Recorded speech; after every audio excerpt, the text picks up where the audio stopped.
situation could be escalated, but I think the chatter is heading in the right direction, which is about de-escalation. So if there are going to be targeted sanctions against Iran, that's already happened through expelling certain diplomats and other measures there.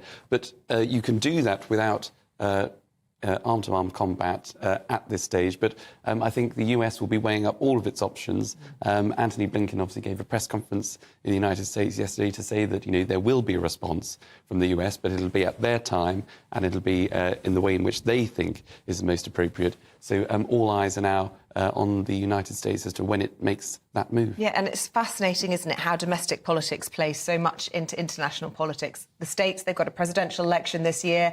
We've got a budget coming up. So all the noise, both sides. You've got Donald Trump saying, go a bit more hawkish, I suppose you could say, than President Biden. And here we've got all the generals. We've got the Secretary of State for Defence coming out saying we need conscription, we need more cash. But a lot of that is part of the sort of national narratives rather than actually looking at what's happening in Iran, isn't it? It is. I mean, it plays into, the very uncertain times that we're living. And you're absolutely right. There'll be supporters of Donald Trump who are clearly adversaries of Joe Biden to say we must act now. It's a demonstration of showing your strength. Opponents of Biden will say that the US looks weak if it doesn't take action now against Iran, who are clearly, as we know, funding these at arm's length organisations like Hezbollah in Tehran, like the Houthis who are carrying out the attacks in the Red Sea. So Iran is responsible. Every Sunday from 11, join Michael Portillo. There'll be topical discussion, looking at the week before and the week to come. So kick back and relax at 11 a.m. on Sundays on GB News with me, Michael Portillo. GB News, the People's Channel, Britain's news channel.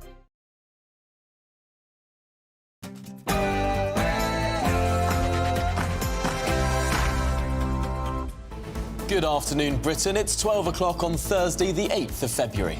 So flip-flop strikes again. Sir Keir Starmer is expected to formally U-turn on his £28 billion green investment spending splurge today. A move that has been described as the most stupid decision the Labour Party has made. But why and what policies does he have left? Masked thug crackdown.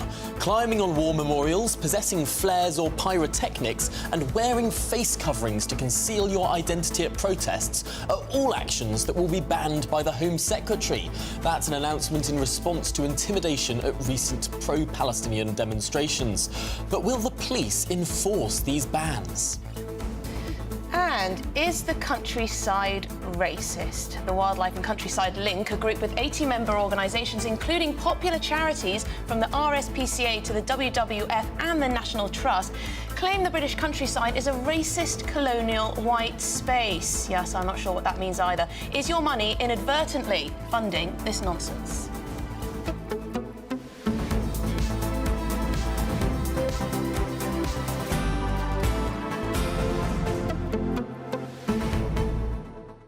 So much to cover on the show today, but one little bit of news I just wanted to bring you. The Secretary of State for Health in Scotland, a member of the Scottish Government, the SNP Health Minister, has resigned following the scandal that has been dragging on for months now about his using taxpayer money for roaming on his iPad. I think it was £11,000 of taxpayers' money. £11,000? Now, he said it was his children, but there have been all sorts of different stories that have come up. It's been emerged that he's lied and now he's quit his job. So Humza Yousaf is in search of a new health minister. Issues with the old finances beyond the border.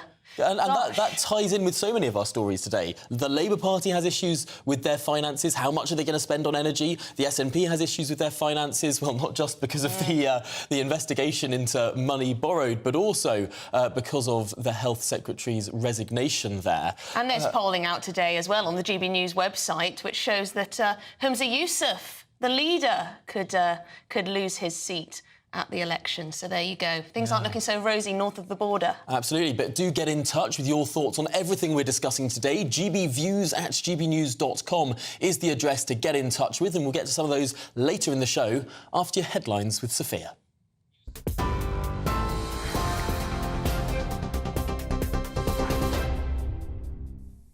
Tom and Emily, thank you. Good afternoon from the GB Newsroom. At 12 o'clock, Your top story this hour. Armed police executed 2 warrants in Newcastle in the early hours of this morning at addresses associated with chemical attack suspect Abdul Ezedi, including his place of work. It's understood no arrests were made as the manhunt continues. He's believed to be suffering from severe facial injuries, which could be life-threatening if left untreated. The last recorded sighting of Ezedi was near Vauxhall Bridge in London, just after 11 p.m. last Wednesday. Anyone with information should contact the police. The Prime Minister says it's sad and wrong to link a comment he made about transgender people in the Commons yesterday with murdered teenager Brianna Ghey. Rishi Sunak is facing calls to apologise for making what Brianna's father described as a dehumanising remark. It's understood the family has been invited to meet the Prime Minister, as he told reporters today that he was making a very clear point. Like everyone, I was completely shocked by Brianna's case. To have your child taken from you in such awful circumstances is almost impossible to come to terms with. To use that tragedy to detract from the very separate and clear point I was making about Keir Starmer's proven track record of multiple U-turns on major policies because he doesn't have a plan, I think is both sad and wrong, and it demonstrates the worst of politics. Now, protesters who cover their faces to avoid arrest could face tough penalties under new laws unveiled today. Demonstrators would also be blocked from climbing war memorials or carrying flares, and citing the right to protest will no longer be an excuse for causing major disruption, as the Home Office seeks to crack down on what it calls dangerous disorder. Critics say the new powers represent a threat to civil liberties, but Police Minister Chris Philp says there's no excuse for breaking the law. See, the government supports the right to protest, but we, don't support members of the public having their day-to-day lives unreasonably disrupted. We don't support war memorials being disrespected, and we don't support people covering their face to get away with committing criminal activity. And that's why we're announcing these changes today, and we're going to make the changes via amendments to the Criminal Justice Bill coming back before Parliament in just a few weeks' time. And Labour is to scale back its flagship Green Prosperity Plan in a major U-turn following months of uncertainty. It's understood Sir Keir Starmer will confirm the changes today, citing increased economic uncertainty since the policy was unveiled in 2021. Labour had planned to spend £28 billion every year on environmental projects. Prime Minister Rishi Sunak said it was further evidence of the Labour leader's record on flip-flopping on major issues. And the U-turn comes as January is confirmed as the hottest ever on record. The EU's climate service, Copernicus, also says the world experienced a 12-month period of temperatures 1.5 degrees more than pre-industrial levels, and that's for the first time. They stress that it doesn't mean the world's in danger of breaching the Paris Agreement yet, but we could be getting closer.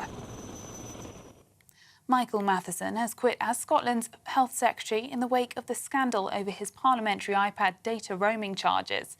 Mr Matheson racked up fees of almost £11,000 while holidaying in Morocco over Christmas in 2022. He later admitted that his teenage sons used the parliamentary device as a hotspot to watch football. His decision to step down comes ahead of the release of a probe into his spending. And the Prince of Wales has thanked the public for their kind messages of support following the King's cancer diagnosis. Hollywood star Tom Cruise and Arsenal manager Mikel Arteta joined him at an event raising funds for London's air ambulance charity. Striking a lighter tone, the Prince joked about his family's hospital stays over the past few weeks. I'd like to take this opportunity to say thank you also for the kind messages of support for Catherine and for my father, especially in recent days. It means a great deal to us all. It's fair to say the past few weeks have had a rather medical focus, so I thought I'd come to an air ambulance function to get away from it all. And for the latest story, sign up to GB News Alerts by scanning the QR code on your screen or go to gbnews.com/alerts. Now it's back to Tom and Emily.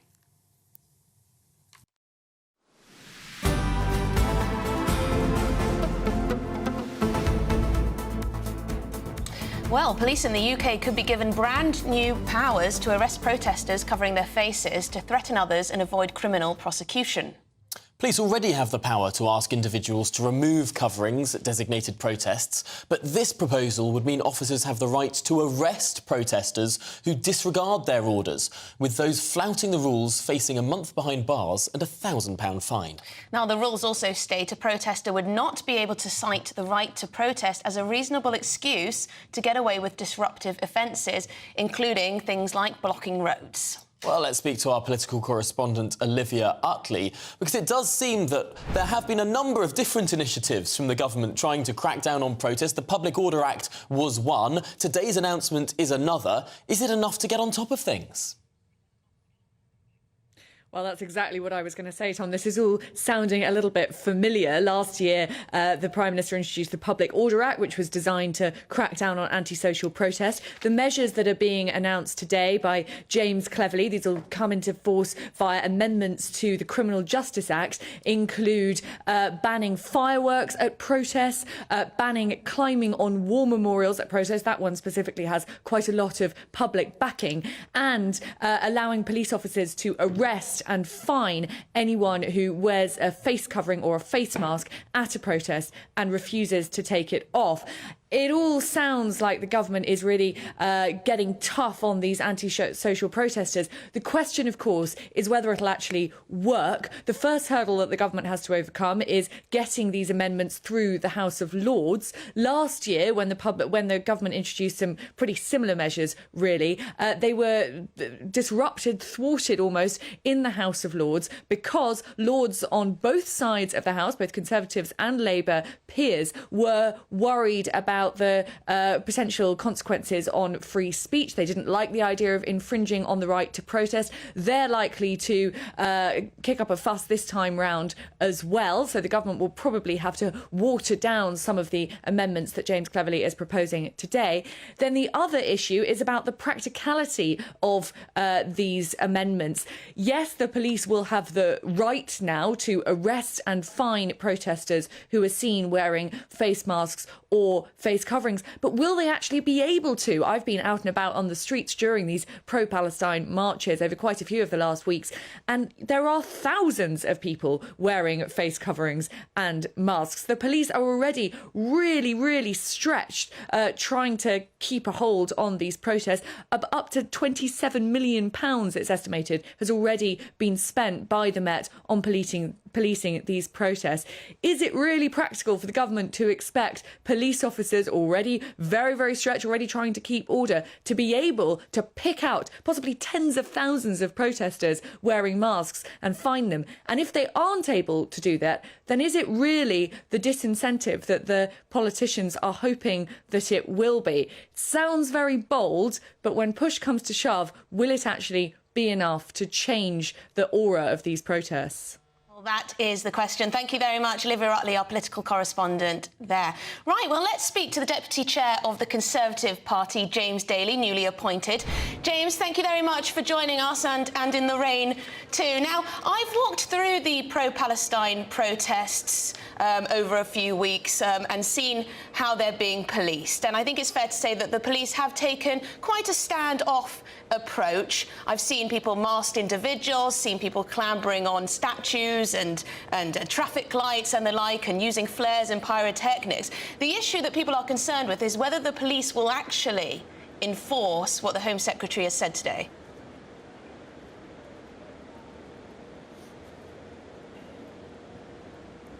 I don't think we've got James. James, can you hear us? Oh, that's right, well, a shame. let's see if we can establish that connection, although James did look splendid holding his GBNews umbrella on quite a rainy college green. But this is the question, isn't it? Whether the police will enforce this, whether they'll be able to, whether they'll want to, whether it is enforceable. Yes, and I think this is one of the points that is built into the legislation. There is always this principle of operational independence for the police in this country, and for many reasons that has been a long-standing principle. We don't live in a police state. We don't want politicians standing there in front of the police saying, you arrest him, you do that. That's sort of the mark of a dystopia. No, but on we the want same the police hand, to act equally and even-handedly. Exactly. So you want that operational independence. You want some accountability for that operational independence and an even-handed approach. But the question is, how do you marry those two things? The very important independence of the police so that we don't live in a police state, but also making sure that there is that evenness and dispassionate Yeah, absolutely, assessment? because I do think it's fair to say, of course, there are a huge number of people who are perfectly peaceful on these types of demonstrations, but having witnessed the demonstrations firsthand, there is quite a lot of intimidating behaviour that I would have thought is already illegal. So I think this very much is a question of enforcement. And I think the masks thing is the biggest thing. There were some protests at the Conservative Party conference last year, and there were all these people marching with red masks and red flags. It was deeply intimidating. Why would you need to cover your face if you're demonstrating for Palestine, if you're demonstrating for socialism, if you're demonstrating for the environment? You shouldn't have to cover your face. Yes, well, we'll be back with the Deputy Chair of the Conservative Party in a few minutes once we get that line reconnected. But let's return to that nationwide manhunt for Abdul Ezedi, who is wanted for attempted murder following a chemical attack in South London last week. The police have now said the 35-year-old could die from his injuries if he does not seek immediate medical attention, as they warned hospitals to be on high alert. Yes, armed police executed 2 warrants in Newcastle in the early hours of this morning at addresses associated with the suspect, including his place of work, but no arrests have been made. Let's get the very latest now with our reporter Ray Addison. Ray, what more have we learnt today? Well, it's fascinating, isn't it? I think these 2 search warrants which were executed overnight really do give an indication that the police are searching nationwide for Ezedi. We previously heard that the focus was on South London, but now we see these 2 search warrants being executed in Tyneside. The back door of Ezedi's place of work, Best Bite Pizza and Grill House, that's in the Forest Hall area of Newcastle. We've seen an image of the back door there, which has obviously been kicked in as police have executed those warrants. However, no arrests have been made. Met Police working very closely with Northumbria Police, though, and continuing inquiries and searches very much in London and in the northeast as well. But this is an attempted murder investigation. It's being treated extremely seriously. They do believe that Ezedi had arranged to meet the 31-year-old victim. They suspect that they were in a relationship, and they believe that the motivation for the attack that we saw last Wednesday, 8 days ago now, was the relationship coming to an end. Last known sighting, though, still Wednesday, 11 o'clock, walking over Vauxhall Bridge onto Vauxhall Bridge Road and then Grosvenor Road as well. And the National Crime Agency warning Ezedi that they've analysed the CCTV footage. They've shown it to medical experts, and they're saying that it looks like there could be infection there. There's a danger of sepsis setting in, and they're urging Ezedi to hand himself in just if only to get medical treatment and prevent his own death, I suppose is the way that they're putting it. We've also seen an image released by friends of the victim. They described her as, first and foremost, a devoted and loving mother. They said all that she wanted was a safe home for her and her beautiful, kind little girls. Ray Addison, thank you very much for bringing us that very latest and that new footage as well of Ezedi walking over Vauxhall Bridge. Yes, well, should we try and speak to the Deputy Chair of the Conservative Party again? James Daly, thank you very much for joining us. We're hearing lots from the Home Secretary about how he is going to hand the police more powers to crack down on antisocial elements of demonstrations and protests that are taking place weekly in this country. I wonder, though, how enforceable these bans will be. Well, there'll be powers of arrest, and I think they're very welcome, and I think they're a response to recent marches that we've seen where intimidatory behaviour that in any other circumstances would be criminal, has become sadly commonplace, and we need to take measures. We need to protect the public. We need to protect the law-abiding public.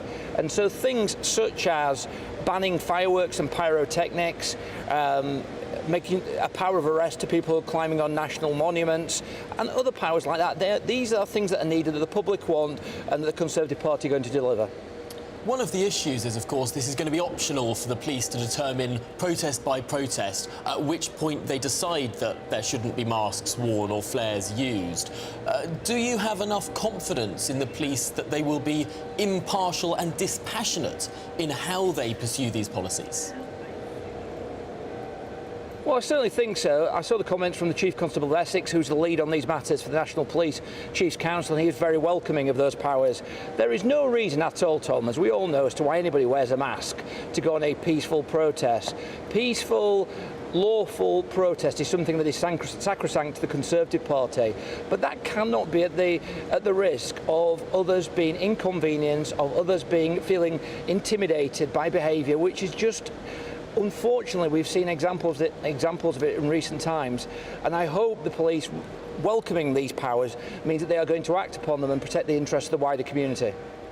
James, the Prime Minister has tweeted out that vandalising war memorials, supporting terrorist groups and acts of violent intimidation will be cracked down upon with these new laws.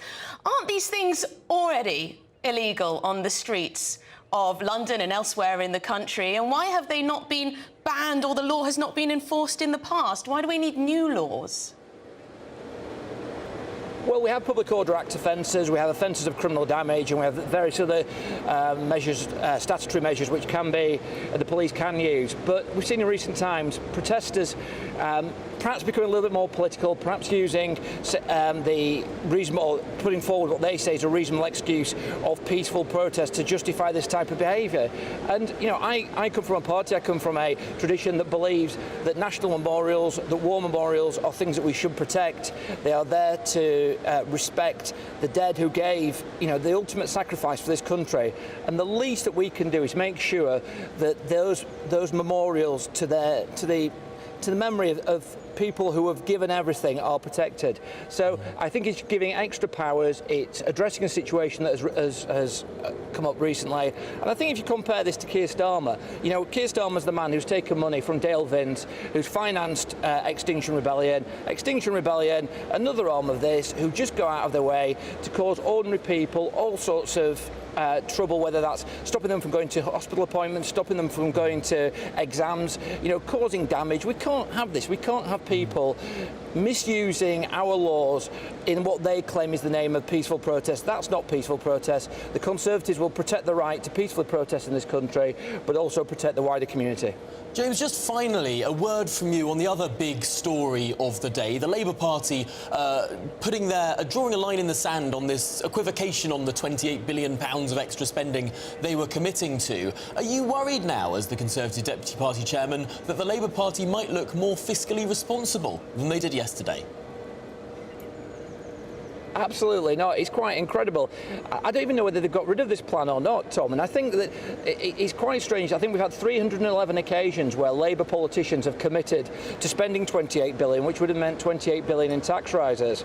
And the other thing that links into this, all these other promises about extra funding for education, they're all coming from the growth which they said was going to come from this green revolution in the economy. If they're not going to put the money into it, that growth is not going to occur, and all these other promises are worth nothing. It is as ever with Keir Starmer. He says one thing, does another. Well, thank you very much indeed for your time. James Daly there, Deputy Chair of the Conservative Party. Good to speak to you. Coming up... And thanks for bearing with the horrible weather as well, and our splendid umbrella. But yes, EU countries are set to vote on a historic overhaul of the bloc's border and migration rules. GB News presenter Nigel Farage will join us after this very short break.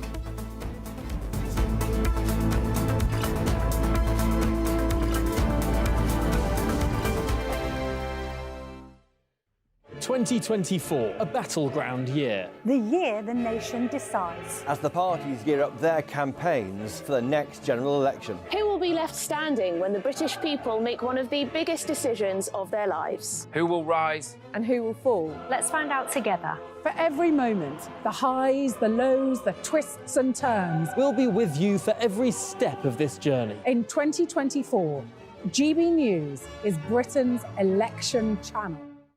Martin Daubney, weekdays from 3 p.m. Welcome to the show. Superb stuff, great footage. So you're right in the thick of it there. What's the mood on the ground? Well, I've left there now. I've actually now come to that EU Council summit that I was talking about.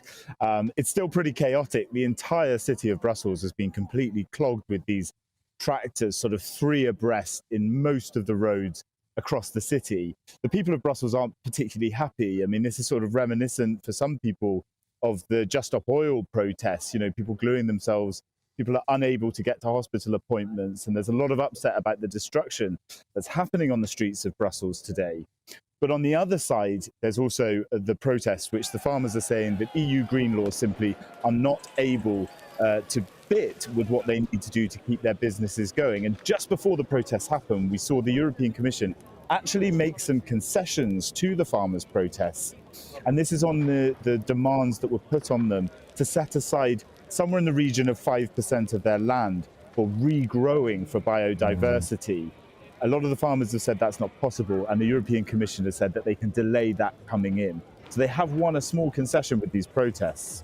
And Jack, there's a feeling as well, a huge dissatisfaction that the European Union has managed to find 50 billion euros in aid to send to Ukraine, and yet farmers in particular are on the receiving end of net zero targets, taxation on diesel and endless red tape. So many farmers, Jack, saying they're measuring ditches to see if they have to drain them or not. There are minimum requirements on the width of battery hen enclosures, endless red tape. As Jeremy Clarkson pointed out in Clarkson's farm in Britain, they've simply had enough, and they're shouting, Ursula von der Leyen, we are here. I think the most exciting bit for me is talking to people. People who I think are ignored often by the major news channels. We're going to give news they want to hear. There's a voice there that needs to be heard. I think there's a chance here for a diversity of opinion to be expressed, which you don't find elsewhere. It's really exciting. We don't hold back. We're free to say how decisions that are taken here affect us all around the country. Only on GBNews, the People's Channel, Britain's news channel.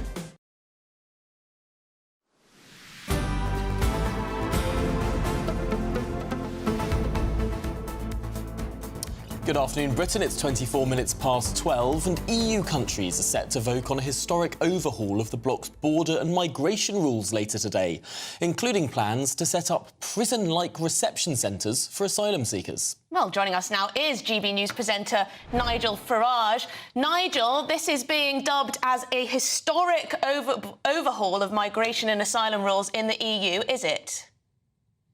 Well, it's an historic U-turn, isn't it? I mean, in 2015, they put in place the EU's asylum policy. I was there. I was there next to Mr. Juncker in the European Parliament.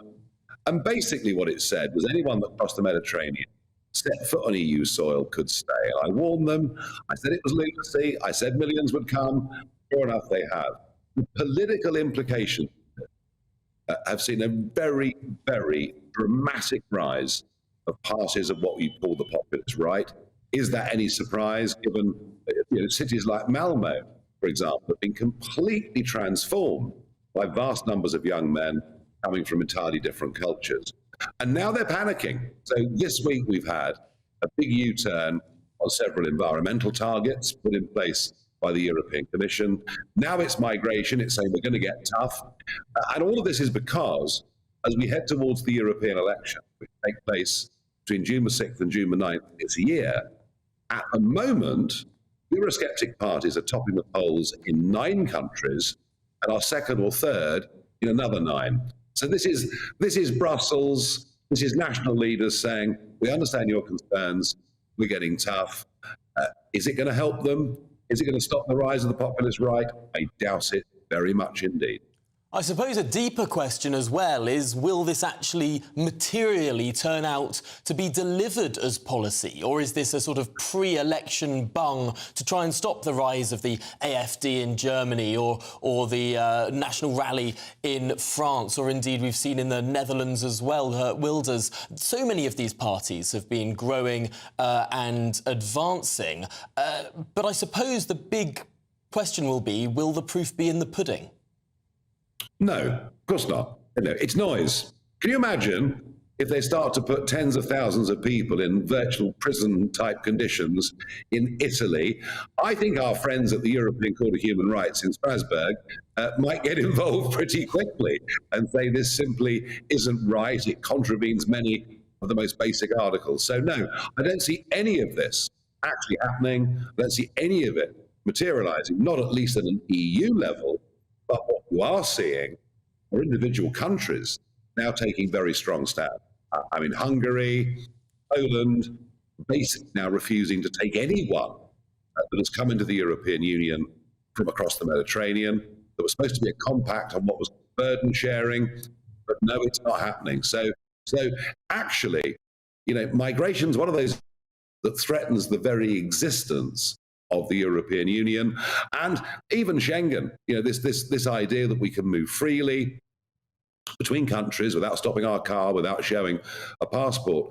Even that, in an age of increased worries about terrorism, even that's under threat. And we've seen times when, in the last couple of years, borders have been put back. So this question is really existential for the future of the European political project. Yes, and closer to home, you've been revealing on your show this week some things the government don't want us necessarily to know about the Rwanda plan. Tell us, what's the most shocking or enlightening thing you found out this week? Well, on the 7th of March, Prime Minister Sunak stood behind a podium with a slogan, "Stop the boat," and he said, if you come in across the English Channel, you will not be able to claim asylum. You will be detained and you will be removed. And I was shown some internal Home Office documents from pretty much exactly the same period, which told us things like, actually, every single person had the right of an appeal process that would last up to 180 days. So Sunak's claim people would be gone within weeks clearly was wrong. We only had the facilities to detain 1,000 people, and many of those who we detain are people who've come to Britain, committed serious crimes ahead of deportation, and the list goes on.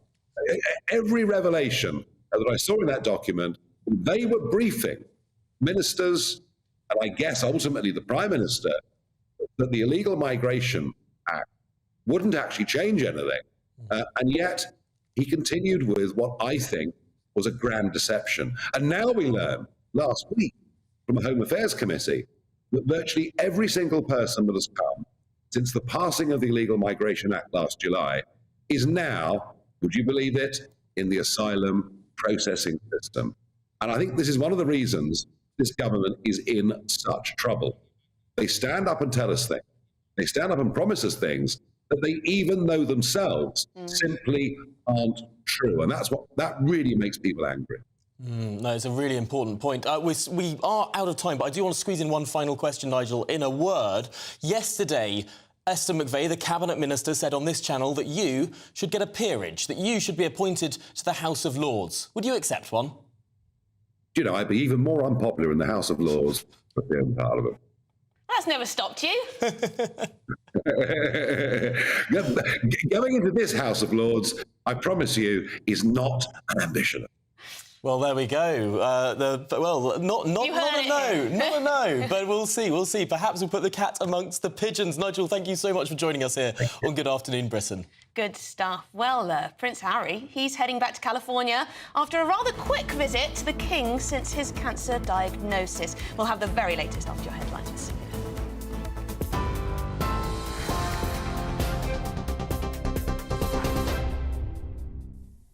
Thanks, Emily. It's 12:31. I'm Sophia Wensler in the GB newsroom.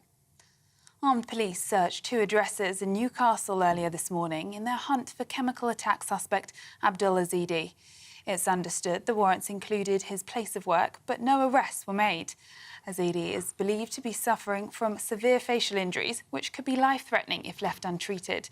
The last recorded sighting of him was near Vauxhall Bridge in London just after 11 p.m. last Wednesday. Anyone with information should contact the police. The Prime Minister says it's sad and wrong to link a comment he made about transgender people in the Commons yesterday with murdered teenager Brianna Ghey. Rishi Sunak is facing calls to apologise for making what Brianna's father described as a dehumanising remark. It's understood the family has been invited to meet the Prime Minister, as he told reporters today that he was making a very clear point. Like everyone, I was completely shocked by Brianna's case, to have your child taken from you in such awful circumstances is almost impossible to come to terms with. To use that tragedy to detract from the very separate and clear point I was making about Keir Starmer's proven track record of multiple U-turns on major policies because he doesn't have a plan, I think is both sad and wrong, and it demonstrates the worst of politics. Now, protesters who cover their faces to avoid arrest could face tough penalties under new laws unveiled today. Demonstrators would also be blocked from climbing war memorials or carrying flares. Critics say the new powers represent a threat to civil liberties. NatWest has appointed a former UBS executive to lead its high net worth bank Coutts. Emma Crystal will take the top job more than 6 months after the resignation of Peter Flavell in the wake of Nigel Farage's so-called debanking scandal. And for the latest stories, sign up to GB News Alerts by scanning the QR code on your screen or go to gbnews.com/alerts.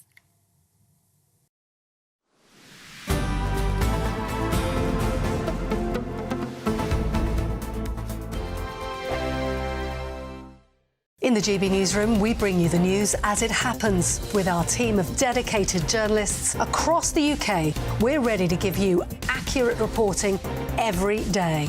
When the news breaks, we'll be there with bulletins on GB News, the People's Channel, Britain's news channel. Lee Anderson's Real World, Fridays from 7 p.m. Dr. Jane Jones, who's the clinical lead for Care After Combat. Yeah. Jane, thanks for coming. And just tell me a little bit about your organisation. What do you do? OK, well, thank you for having me here so we can talk about Care After Combat. So we are an organisation, a charity, who work into the prison system, working with military veterans who've somehow got involved with the justice system and... So there's quite a high population of ex-servicemen and women in our prisons. Why is that, do you think? So 2014, the government did a review of who was resident in UK prisons, and what they found were that military veterans are the highest occupational group, and this obviously raises some concerns. Yeah. So the government wanted to do something about that, and so they supported Care After Combat initially just as a scoping exercise, really, to see if there was any way we could help these men and women actually, understand the problems that led to offending behaviour and go on to lead successful lives. So what sort of offending behaviour are we talking typically for people that's in prison that's actually served in our armed forces? Primarily, it's violence. Yeah. So that is the highest offence that we work with. Okay. But of course, the military, as with everybody else, it's the full range of offending behaviour. OK, so we're in a pub, Jane, Dr. Jane, and I guess for some people, the odd tip of alcohol is good, a bit of fun of a weekend, relax, let your hair down. But for some people, alcohol is not always their best friend, and I guess that plays a part in some of your veterans that end up inside. Yeah. Absolutely. So, speaking from my own experience, a good 2/3 of the people I work with have some kind of mental health problem or mental health difficulty, struggling to either adapt into civilian life or with some of the traumas they've experienced during service. People might self-medicate with alcohol to manage some of those thoughts and feelings. Yeah. Your weekend starts here with Friday Night Live with me, Mark Dolan, 8 till 9 on GB News. Big stories, big guests and big laughs as we get you ready for a cracking weekend. That's Friday Night Live with Mark Dolan. Fridays 8 till 9 on GB News. Bring your own drinks. The admission's free. Have a great Saturday night with me, Leo Curse, on the Saturday Night Showdown. It's a crazy world out there, so come and make fun of it with me, my panel of comedians, and a couple of people who actually know what they're talking about. This Saturday Night Showdown is your front row ticket to the clown show every Saturday, only on GB News, the People's Channel, Britain's news channel.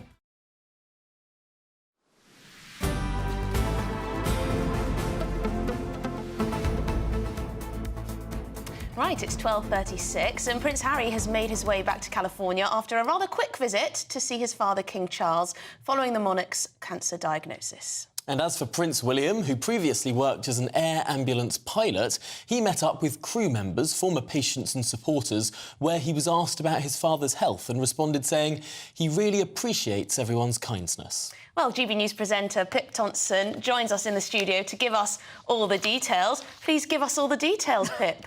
Well, something you didn't mention there, either of you, and I thought you might have, Emily, is Yeah. that some of the guests there last night were rather famous, as in Hollywood star famous, because Tom Cruise was present. It was a gala dinner for the London Air Ambulance charity. Tom Cruise, who we know is a pilot in real life, not just on the big screen. He knows Prince William pretty well, so he was there supporting the charity. They're trying to raise some £15 million. And it was at this gala dinner, this charity dinner, where also actually some of Prince William's cousins were present from the Spencer family. Lady Amelia and Lady Eliza were there, the daughters of Charles Spencer.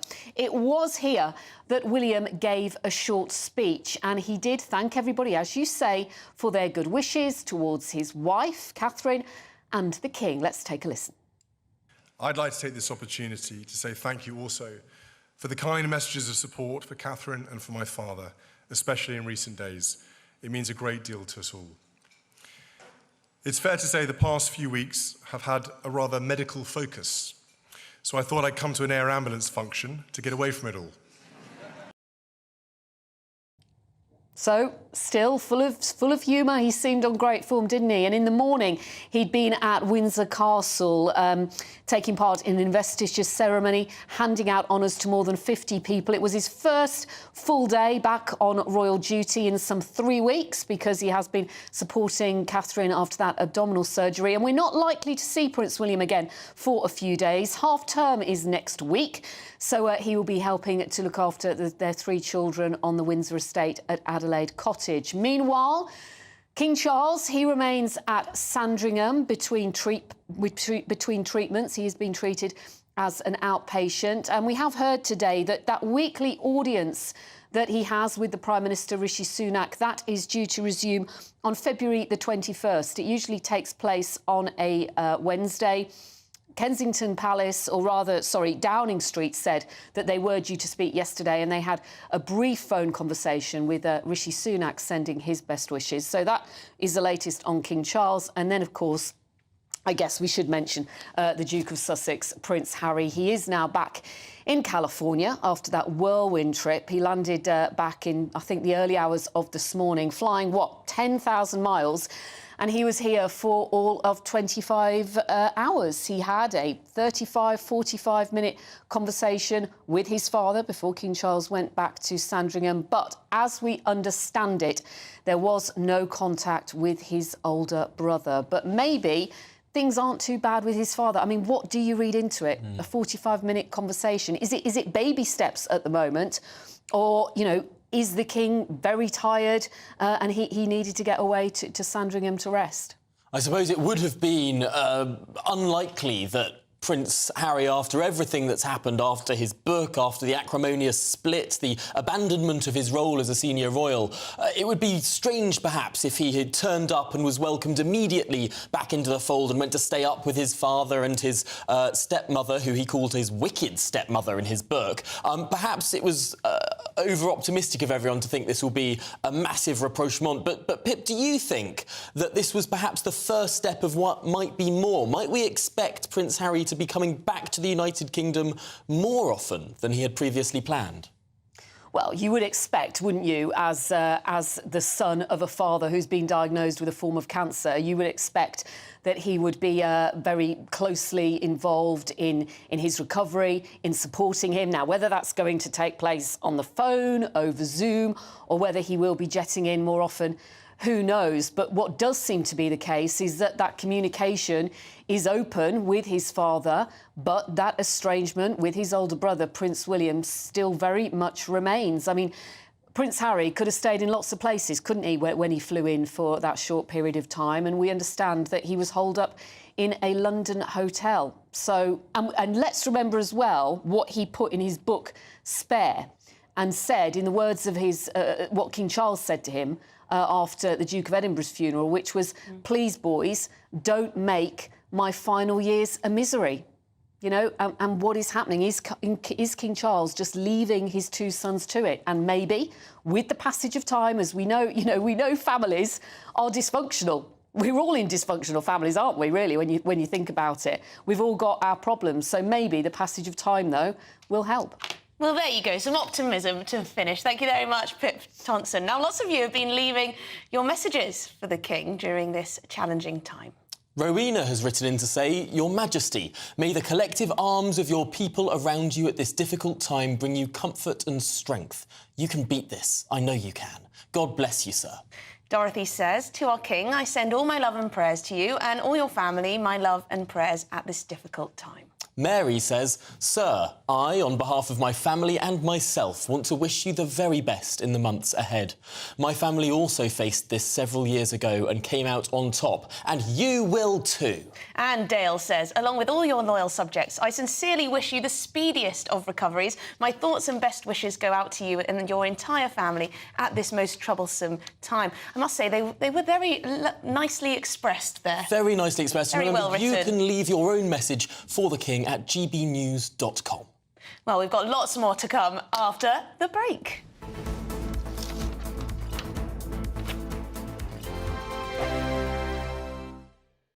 I'm Michelle Dewberry, and I'm not here to tell you what to think. I'd much rather hear what you have to say. So, send in your opinions to gbviews@gbnews.com. Keep them clean, and you never know, I might read them out. With my panel here on Jubes & Co, we debate, we get stuck into the issues of the day on a show where all views are welcome, especially yours. GB News, the People's Channel, Britain's news channel. Patrick Christie's Tonight. Weekdays from 9 p.m. Mike Freer joins me now. Mike, thank you very much for coming into the studio. Thank you for inviting me. Firstly, how are you? It's been a busy day, and it's been quite a traumatic experience. It's a real wrench to walk away from a job that you love, but also a constituency that you've become. You know, I live there; it's my home, and I regard many of my constituents as friends, and it is an amazing place. And to walk away from that is really quite. It's quite an emotional wrench to think this was a job I loved, but unfortunately I can't do it anymore.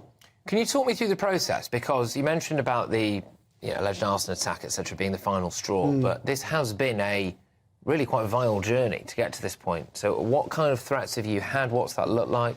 Well, like every MP, I mean, you day in, day out, you get abusive emails, you get low-level stuff that, whether we should accept it, but we do, it's graffiti, you know, it's things like, you know, in the past I've had a mock Molotov cocktail left on the office door, meaning we had to evacuate the whole building.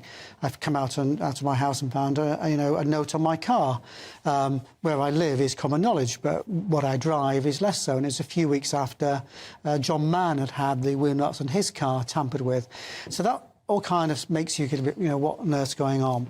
But I've had two run-ins with the organisation that was Muslims Against Crusades, and people like Anjem Chowdhury, who was behind that organisation, been to prison. But online it said, I used to do surgery in mosques, so I wanted to go out and see people. And online, it's a picture of me saying, you're not welcome in our mosque, let Stephen Timms be a pointed reminder. So it's not very subtle. Well, just for our viewers and listeners who might not remember that, Stephen Timms, of course, was stabbed by a woman who'd been radicalised. Thank heavens he survived. So it was a very unsubtle. Tired of the usual focus-tested, pre-prepared Westminster runaround? Well, so am I. So you want higher taxes? Is your department to blame for this? Are you rethinking this policy? Every Sunday at 9:30, I'll be sitting down with those in power to get the truth about the issues affecting you. Let's be honest, we've known about the cost pressures of this project for years, not months. That's the Camilla Tominey Show, a politics show with personality. On GB News, the People's Channel, Britain's news channel.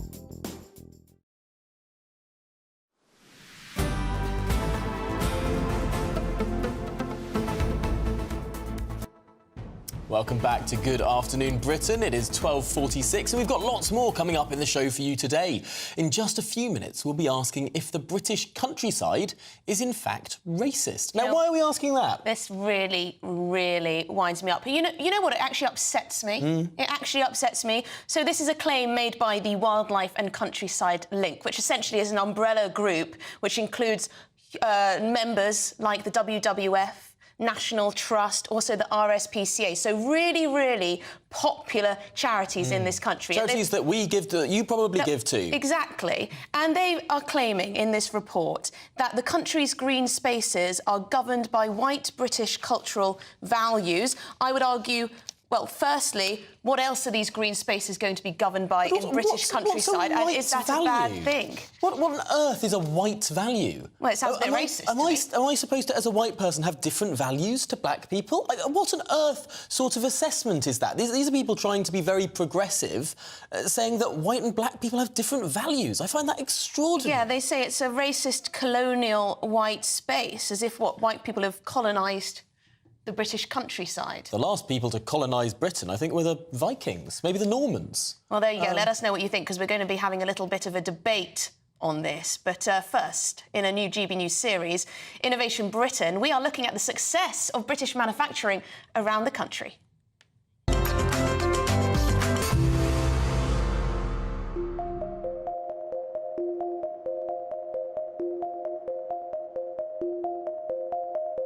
One of the biggest issues we're facing today in the manufacturing and engineering sectors is the fact that there's a skills shortage and a skills gap. But there's companies out there like this one that are doing something about it. So, Paul, what's happening here?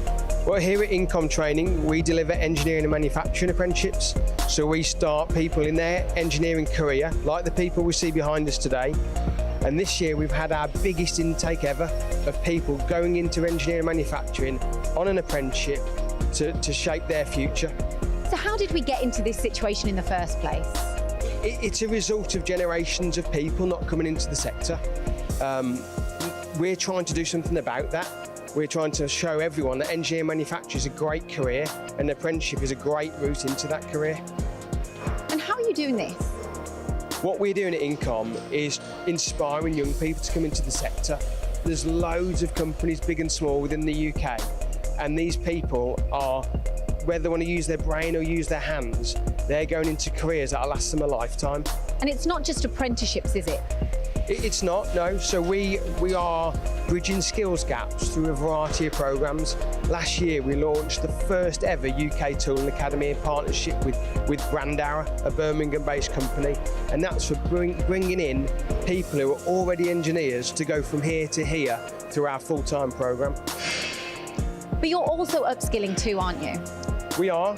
We launched the UK's first ever Tooling Academy at our other site. That is about upskilling existing engineers in the tooling sector to go from here to here through a 20-week full-time programme.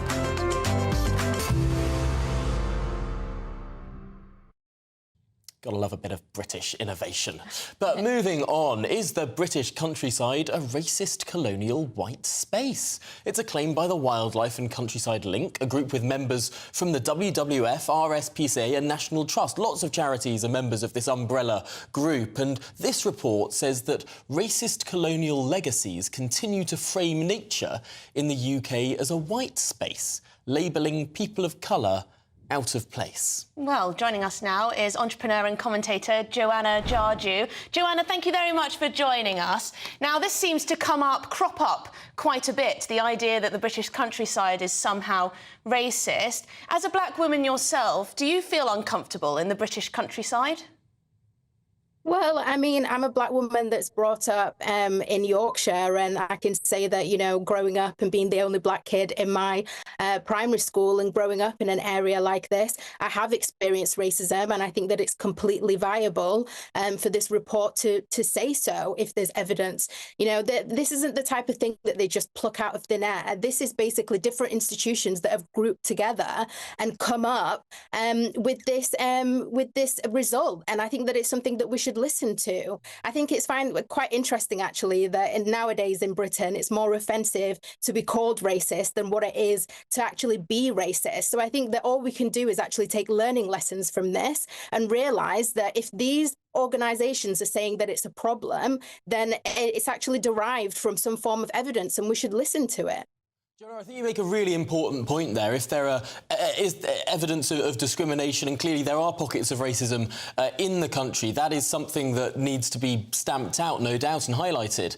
But is there a difference there between saying that there are individuals who might have racist attitudes and saying the countryside as itself is a racist thing? Well, I don't think that they're saying that the countryside is a racist thing. I think that what they're saying is that communities that tend to be in these rural areas aren't as welcoming to ethnic minorities. And I think that that's actually quite realistic. If you think about these areas that maybe are predominantly white, you know, compared to other locations within the UK, then you can imagine that maybe they don't tend to see people who are black and brown come into their area. And there might be an air of suspicion. But Joanna, I get that, but there are areas of the country that are predominantly ethnic minority, you know? So would you say the same thing about those areas, that they're not welcoming to white people? The report says that the country's green spaces are governed by white British cultural values. What does that mean? I think white British cultural values means that when you look around and when you go on a hike, you expect to just see white people. And I think that in these rural areas, sometimes racism is founded on just thinking that somebody's a bit suspicious, you know, fear of the other. And I think that when you have these, you know, Middle England kind of pockets of society... Joanna, can you see how this might be quite hurtful to people? It does appear to be a slur on the millions of British people who live in the countryside and don't have an ounce of racism in their body. Well, I think that in that instance, you know, if somebody isn't racist, then obviously they can live with that and they know that they're not racist in their personal life. But I think that to kind of diminish the fact that maybe there is a majority of people who aren't particularly welcoming to ethnic minorities that come into their area, I think that's completely viable. You always have kind of conversations of people who are saying, you know, I live in my little village and now, you know, when I get on a bus or when I get on a train, there's different languages being spoken. People don't even like to see people who are have a different colour or are speaking a different language because they almost feel like it's an invasion. And I think that some of the language when it comes to migrants that we have in this country at the moment doesn't help. So when people feel as if they're in their small pocket of a, you know, safe space and they don't want anybody to come and quote unquote disrupt that, then you can imagine that the people are quite unwelcome in areas. Maybe what we should do is smash those safe spaces, encourage everyone to go to the countryside and stop calling it a racist place. And encourage more people of colour to visit these spaces, perhaps. I'm afraid we have run out of time here, Joanna Jarji. Thank you so much for putting your case across. Really appreciate it. Much more to come in the next hour.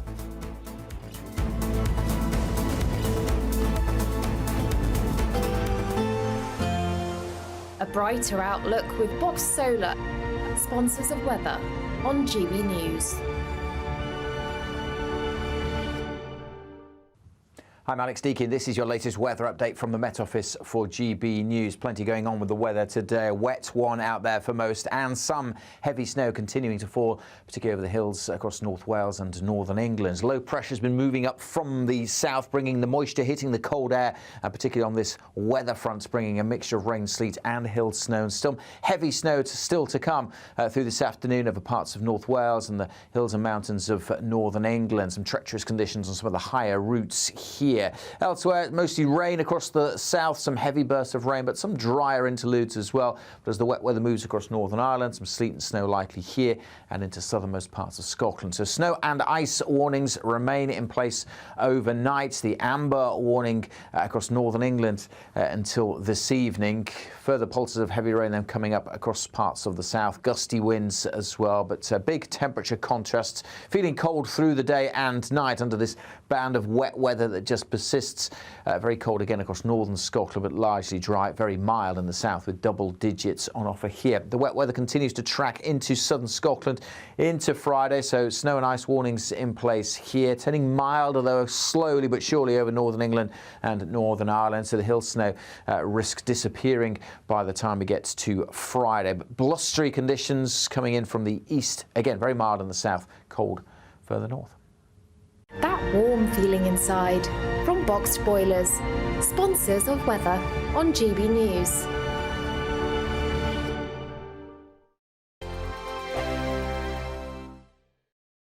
I think the most exciting bit for me is talking to people. People who I think are ignored often by the major news channels we're going to give news they want to hear. There's a voice there that needs to be heard. I think there's a chance here for a diversity of opinion to be expressed, which you don't find elsewhere. It's really exciting. We don't hold back. We're free to say how decisions that are taken here affect us all around the country. Only on GB News, the People's Channel, Britain's news channel. Good afternoon, Britain. Weekdays from midday. Elon Musk has announced that the first patients to receive a groundbreaking brain implant from Neuralink is recovering well. This is all a bit odd. The product, called telepathy, uses a robot to surgically place a computer chip in a region of the brain that controls movement. Yes, Elon Musk says that the first goal is to enable people to control a phone or a computer just by thinking. He says that initial tests show promising signs of brain activity, meaning that patients with paralysis could one day overcome their conditions. Not sure about this one. Joining us to discuss this breakthrough is applied futurist Tom Cheesewright. Tom, this sounds, well, slightly terrifying.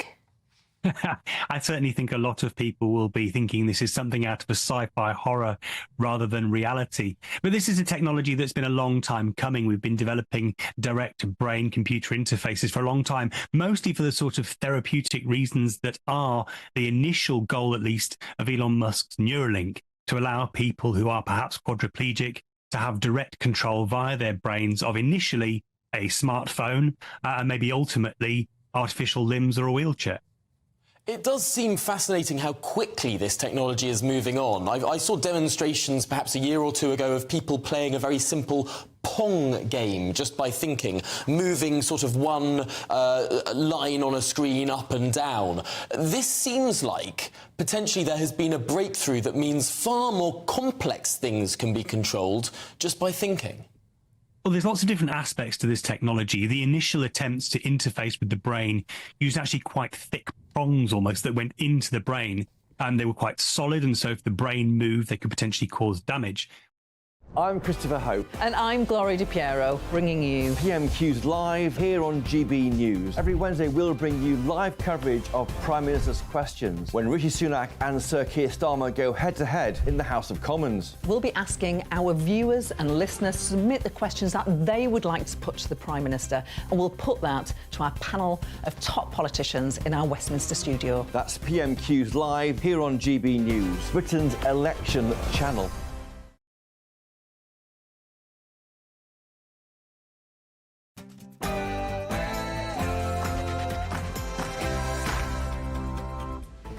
Good afternoon, Britain. It is 1 o'clock on Thursday, the 8th of February. Masked thug crackdown. Climbing on war memorials, possessing flares or pyrotechnics, and wearing face coverings to conceal your identity. These are all actions that will be banned at protests, the Home Secretary has announced in response to intimidation at recent pro-Palestinian demonstrations. But will the police enforce these bans? Viagra versus Alzheimer's. Erectile dysfunction drugs may slash the risk of Alzheimer's by nearly a fifth. Wow. That's according to a new study carried out with over 250,000 men. Will it be a success or a flop? We'll be hearing from the lead author of the study. Too fat to fly. An airline announces it will now weigh passengers as well as their carry-on luggage. Appropriately named, Finnish carrier Finnair started measuring travellers this week. But is this right? We'll host a dramatic debate.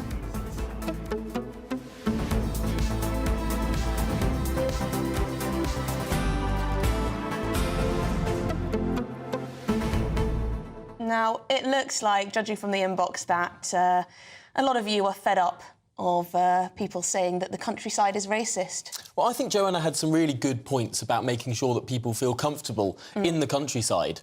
But I just don't see how you get from one point to the other. If you start saying the countryside is racist, won't you have fewer black people wanting to go on hikes, wanting to walk through the beautiful countryside, the rolling hills of England, the Brecon Beacons, if we're still allowed to call them that, of Wales?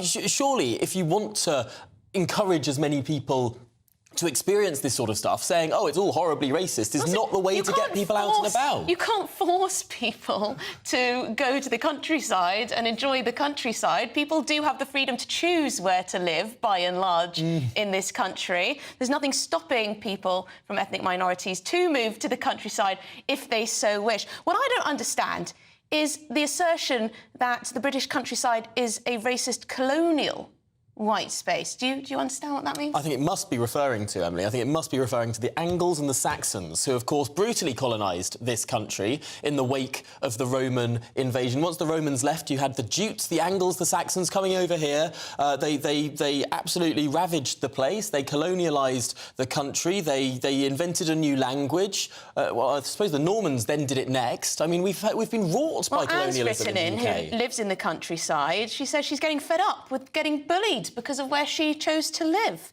She said she likes the countryside. It's a beautiful hamlet where she lives, and she's chosen to live there because she likes it like that. Well, absolutely. Live where you want. Apparently she's a racist or part of a racist colonial white space. I don't think it helps throwing this language around.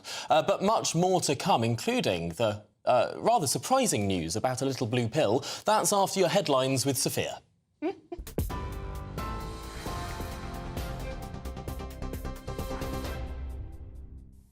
Thanks, Tom. Good afternoon. It's 2 minutes past 1. I'm Sophia Wensler in the GB newsroom. Your top story this hour. The Prime Minister says it's sad and wrong to link a comment he made about transgender people in the Commons yesterday with murdered teenager Brianna Ghey.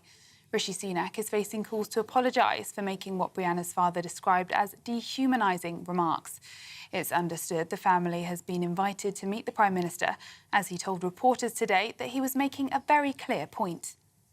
Like everyone, I was completely shocked by Brianna's case. To have your child taken from you in such awful circumstances is almost impossible to come to terms with.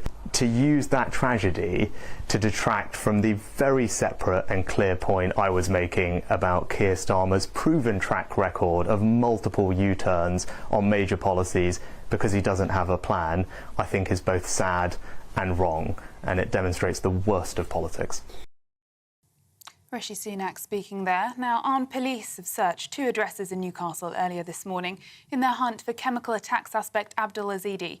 It's understood the warrants included his place of work, but no arrests were made. Ezedi is believed to be suffering from severe facial injuries, which could be life-threatening if left untreated. The last recorded sighting of him was near Vauxhall Bridge in London last Wednesday at 11 p.m. Anyone with information should contact the police. Protesters who cover their faces to avoid arrest could face tough penalties under new laws unveiled today. Demonstrators would also be blocked from climbing war memorials or carrying flares, and citing the right to protest will no longer be an excuse for causing major disruption, as the Home Office seeks to crack down on what it calls dangerous disorder. Critics say the new powers represent a threat to civil liberty. Security Minister Tom Tugendhat told the Commons that radical behaviour will not be tolerated. Now, the right to protest is fundamental to our democracy, but where we see people hurling racist abuse, desecrating national memorials of great significance to our country, or taking flares to marches in order to cause disruption and fear, the only reasonable response is outrage and disgust. Tolerating these actions would be radicalising in itself. Now, Labour is set to scale back its flagship Green Prosperity Plan in a major U-turn following months of uncertainty. It's understood Sir Keir Starmer will confirm the changes today, citing increased economic uncertainty since the policy was unveiled in 2021. Labour had planned to spend £28 billion every year on environmental projects. Prime Minister Rishi Sunak said it was further evidence of the Labour leader's record of flip-flopping on major issues. And the U-turn comes as January is confirmed as the hottest ever on record.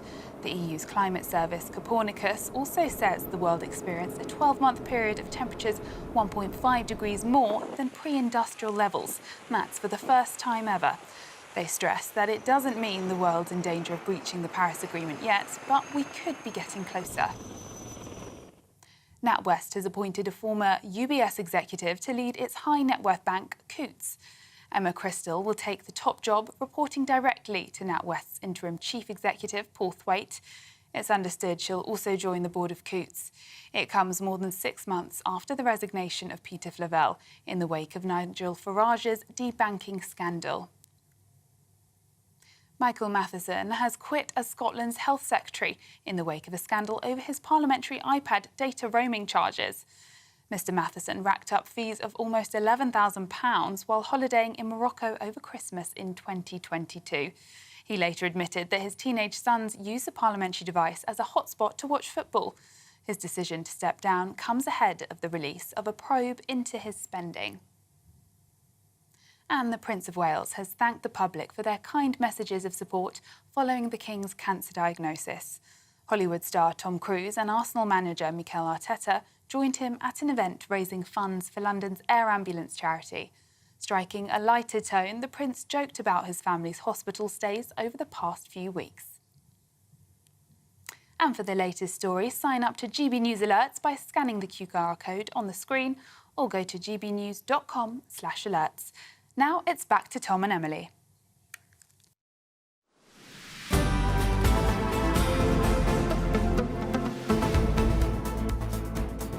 Well, police in the UK could be given brand new powers to arrest protesters covering their faces to threaten others and avoid criminal prosecution. Police already have the power to ask individuals to remove coverings at designated protests, but this proposal would mean officers have the right to arrest protesters who disregard their orders. Well, let's speak to our political correspondent Olivia Utley in Westminster. Olivia, thank you very much indeed. A lot of these announcements, I feel like we may have either heard before or assumed were already illegal. Well, exactly, Emily. I think quite a lot of people on hearing these announcements will think that they sound quite familiar, and that's not surprising. Last year, the government brought in the Public Order Act, which included a lot of measures to clamp down on protests. The announcement today basically takes those measures a little bit further. So from now on, protesters who bring fireworks or flares to an event could be arrested on the spot. Those who climb on war memorials could be arrested too, and those who refuse to take off face masks or coverings could be jailed for up to a month and given a £1,000 fine. This all sounds as though the government is getting really tough on these protesters, and no doubt it'll go down pretty well with the public. On the whole, we've seen polling showing that the public is supportive of measures to crack down on protesters, particularly the pro-Palestine protesters in London at the weekends. But of course, the question for the government is, are these laws actually practical? Police are having a really tough time managing these events. So far, it's estimated that the Met alone has spent up to £27 million on policing the pro-Palestine events. And sometimes there are up to, 100,000 people gathering in central London. Will it really be possible for police officers to pick out those who are wearing masks? And let's just remember, I've been wandering around these protests, reporting on them for quite a few weeks now. Face coverings are a very common occurrence. Will it really be possible for police officers to pick out these individuals and find them or arrest them on the spot? There is also a potential issue with how far the backlash to this law. The government is putting these amendments in the criminal justice bill. That hasn't yet gone to the House of Lords. When it goes to the House of Lords, I think we can expect to see a bit of a pushback, not just from Labour, but also from Conservative MPs who are worried about civil liberties, who are worried about the effect on free speech, and who generally feel a bit squeamish about the idea of cracking down on the right to protest. Last time, when the government was introducing the Public Order Act of 2023, plenty of Lords voiced their concerns with the bill, and in the end the government sort of got its way, but a few measures had to be watered down a bit. I think we can expect to see something similar with these amendments to the criminal justice bill. So it all sounds very bold, very brave from the government, and will probably go down well. But there are still quite a lot of hurdles to overcome before anything like this actually becomes the law. And I suppose, Olivia, the proof will be in the pudding. It's all very well for the government to make these announcements, as they've done time and time again. The question will be when there is the next protest, the next big, full-scale protest that closes down a major city in the United Kingdom. Will people in masks be arrested? Will people with flares be arrested? Will the way in which these protests are actually conducted change? Well, I think that's a really interesting question. And I think we've also got to bear in mind how the Met Police is going to feel about this. In the past, the Met has been criticised for not being tough enough on protesters. And Mark Rowley was at odds with the Assistant Chief Commissioner, was at odds with Suella Braverman, then Home Secretary, about just how tough the police should be on these protesters. So we could get into a situation where the government has managed to pass these amendments or something very like them, but when it actually comes down to it, the police are unwilling to use the measures which the government has put in place. And actually, quite a lot of hawk-eyed observers of legislation have commented that quite a lot of the measures introduced today are actually already enshrined in the law. It is already illegal to wear a face covering, but police rarely take action on these things. So as you say, Tom, the proof will be in the pudding. It's all very well implementing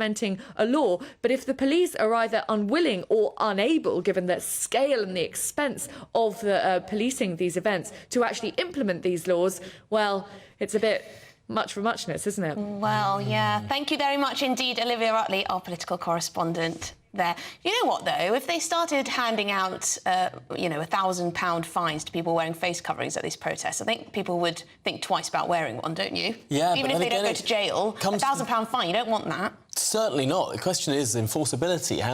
Will you have enough police there Well, you to grab enforce them by the scruff of their neck. Well, you're probably not allowed to do that, actually. Probably no. That's probably against the ECHR, probably. I don't know. I'm just riffing. But we will be following up on this and asking these precise questions to a Conservative MP in just a moment. Not just any Conservative MP. The MP often described as the spiritual godfather to Suella Braverman, someone who really does know a great deal about these crime, law and order and justice issues. And Suella Braverman, she said very clearly that she thinks ministers should have the right to ban protests outright. So we might put that to him. So stick with us for that interview with Sir John Hayes. But in the meantime, families in Rudloe, Wiltshire, have been left to live in mouldy and damp social housing after plans to replace their flats with new high-quality accommodation were revoked. Liam Halligan has this very special report with On the Money.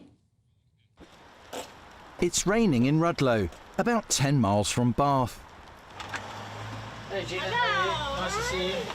Gina Baker's a young mum of 3, living in a home provided by Green Square Accord, a not-for-profit housing association. While she pays subsidised rent, Gina's desperate, because her home, in her view, is unfit for human habitation. Her housing association landlord agrees. 2 years ago, Gina was served with an eviction notice. The entire estate she lives on deemed substandard, due to be demolished. Since then, she and her children have lived with asbestos in her walls, serious rising damp, and extensive mould. So, the mould at the moment, obviously it's been really, really bad. It has been really black mould. It has been cleaned. I have to keep cleaning it. Count the letters. There's a strong smell of mould in Gina's home despite her cleaning regularly. 2 of her kids have developed asthma, including baby Esme, recently sent to A&E due to serious respiratory problems. Gina says her kids live in condemned housing because, in her view, Green Square Accord is greedy and neglectful. As far as I'm concerned, as long as they've got their money, that's all they care about. Because they're very quick that if you were to not pay your rent, they're very quick to say you've had a missed payment. He's about a month old. Gina's neighbour Tonya is another devoted mum, raising kids in a damp flat. Her cramped home was also set to be demolished 2 years ago, with Green Square Accord due to rehouse her. It hasn't happened. So I got diagnosed with MS about 4 years ago, which is quite a struggle. It has its health problems, as in the cold, the temperature affects my MS, the stress affects my MS. My son is 5 years old. He's autistic. He has already said to me that he hates his bedroom because it smells damp and it's cold and it just isn't a pleasant place for him, which is sad because that should be a safe place for him. Tonya also regularly scrapes and cleans mould from her walls and curtains, but it keeps coming back, especially at this time of year. I'd love them to knock them down like they should have done in the first place. I don't think there's any amount of mould wash, any amount of fixing that they can do because the problem is still there. They don't put a demolition order on a property for no reason. The leader of Wiltshire Council, which includes Rudloe, is furious at how Green Square Accord is treating its tenants. I think the housing that up at Rudloe is appalling, yes. If you look at, I mean, it's relatively old housing. It's clearly not being maintained particularly well. It's getting towards the end of life. It really needs pulling down and rebuilding, but that's no excuse for not maintaining it. Green Square Accord were unavailable for interview, but told us, "Last year we made the difficult decision not to proceed with our regeneration plan in Rudloe.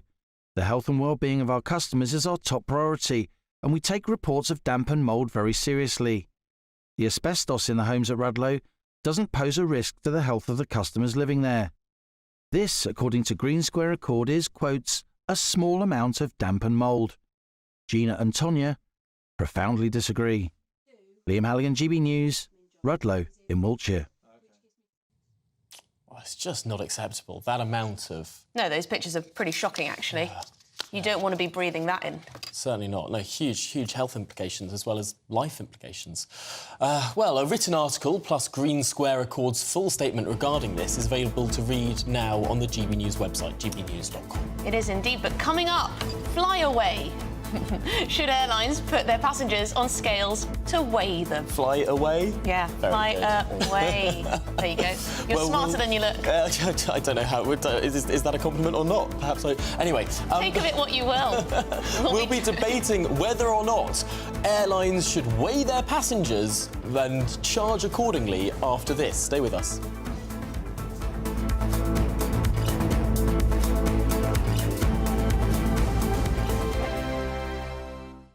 In the GB Newsroom, we bring you the news as it happens. With our team of dedicated journalists across the UK, we're ready to give you accurate reporting every day. When the news breaks, we'll be there with bulletins on GB News, the People's Channel, Britain's news channel. Lee Anderson's Real World. Fridays from 7 p.m. Dr. Jane Jones, who's the clinical lead for Care After Combat. Yep. Jane, thanks for coming. And just tell me a little bit about your organisation. What do you do? OK, well, thank you for having me here so we can talk about Care After Combat. So we are an organisation, a charity, who work into the prison system, working with military veterans who've somehow got involved with the justice system and... So there's quite a high population of ex-servicemen and women in our prisons. Why is that, do you think? So 2014, the government did a review of who was resident in UK prisons, and what they found were that military veterans are the highest occupational group, and this obviously raises some concerns. Yeah. So the government wanted to do something about that, and so they supported Care After Combat initially, just as a scoping exercise, really, to see if there was any way we could help these men and women actually, you know, understand the problems that led to offending behaviour and go on to lead successful lives. So what sort of offending behaviour are we talking typically for people that's in prison that's actually served in our armed forces? Primarily, it's violence. Yeah. So that is the highest offence that we work with. Okay. But of course, the military, as with everybody else, it's the full range of offending behaviour. OK, so we're in a pub, Jane, Dr. Jane, and I guess for some people, you know, the odd tip of alcohol is good, a bit of fun of a weekend, relax, let your hair down. But for some people, alcohol is not always their best friend, and I guess that plays a part in some of your veterans that end up inside. Absolutely. So, speaking from my own experience, a good 2/3 of the people I work with have some kind of mental health problem or mental health difficulty, struggling to either adapt into civilian life or with some of the traumas they've experienced during service. People might self-medicate with alcohol to manage some of those thoughts and feelings. Your weekend starts here with Friday Night Live with me, Mark Dolan, 8 till 9 on GB News. Big stories, big guests and big laughs as we get you ready for a cracking weekend. That's Friday Night Live with Mark Dolan. Fridays 8 till 9 on GB News. Bring your own drinks. The admission's free. Have a great Saturday night with me, Leo Curse, on the Saturday Night Showdown. It's a crazy world out there, so come and make fun of it with me, my panel of comedians, and a couple of people who actually know what they're talking about. The Saturday Night Showdown is your front row ticket to the clown show every Saturday, only on GB News, the People's Channel, Britain's news channel.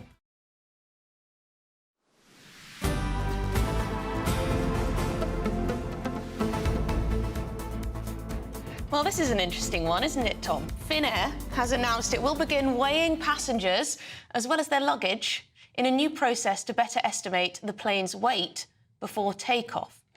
Yes, a spokesperson for the airline has confirmed so far more than 500 volunteer customers have participated in the weigh-ins, but this scheme has caused outrage on social media, with some arguing weighing passengers is fat-phobic. Well, it's also treating them like cattle, is surely. Well, let's debate this now. Joining us is the travel and aviation analyst Sally Gethin, who believes this simply comes down to hard economics, and the journalist and podcaster Yvette Caster, who thinks this is appalling and discriminatory. Yvette, let's start with you. Why is it discriminatory? Surely we weigh luggage. Why not people? Well, because we're not cattle, are we? We're people. I mean, it's incredibly fat-phobic.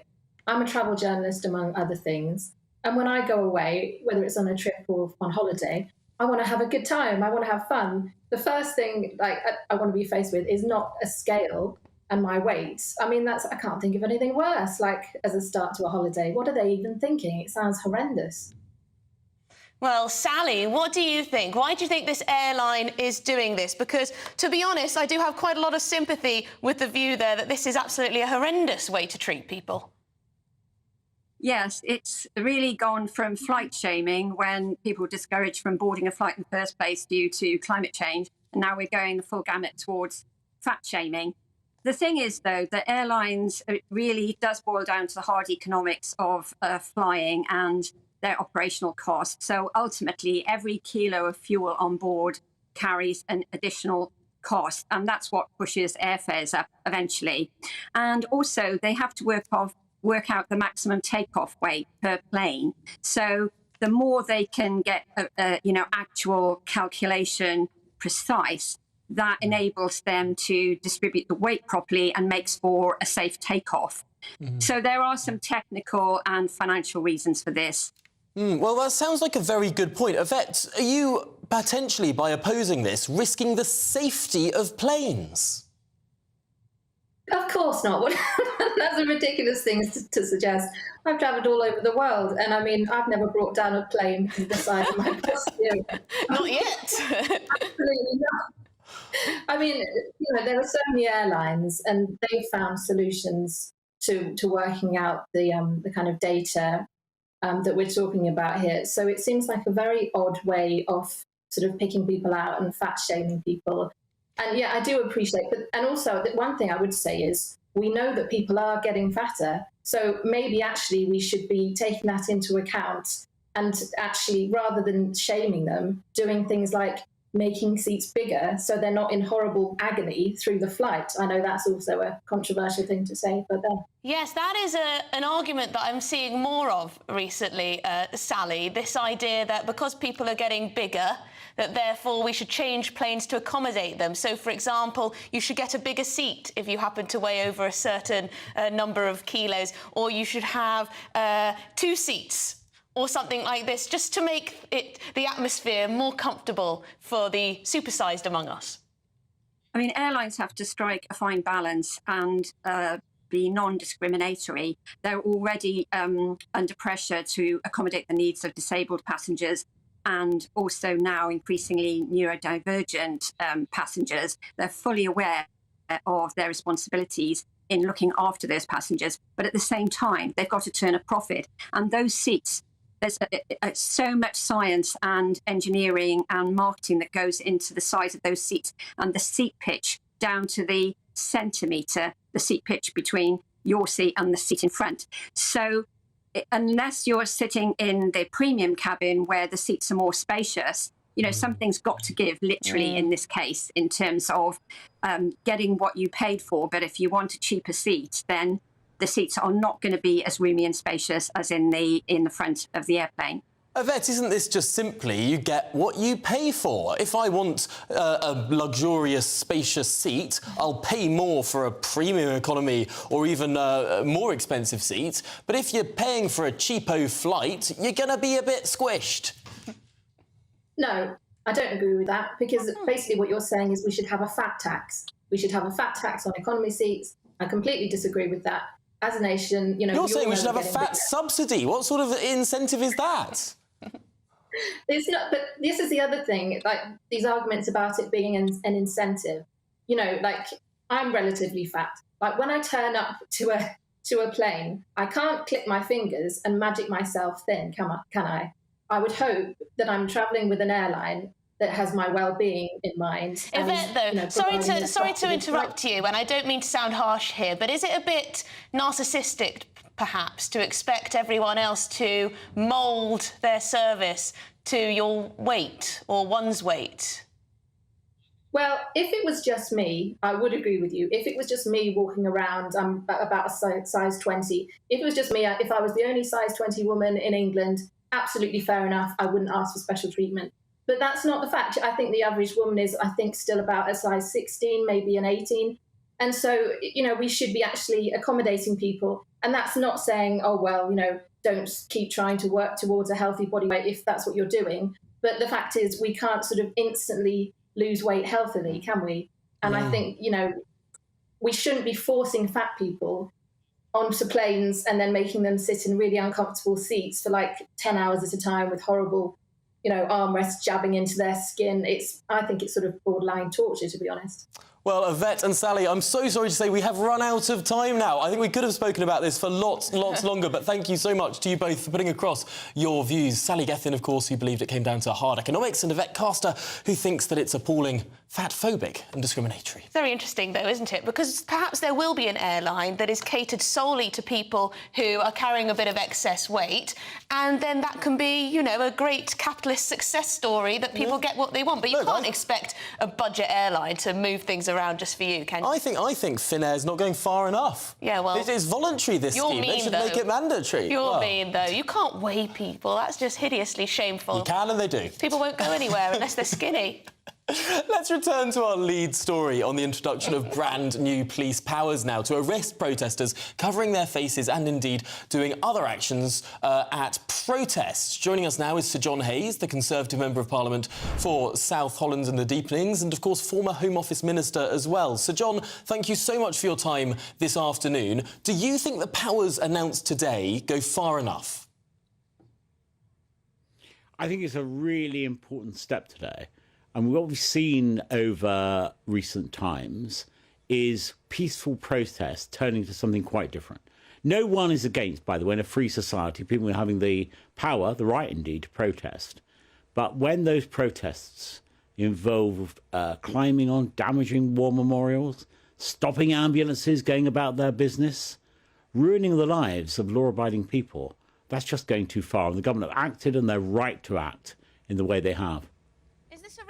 Solely to the excesses we've seen at some pro-Palestine protests?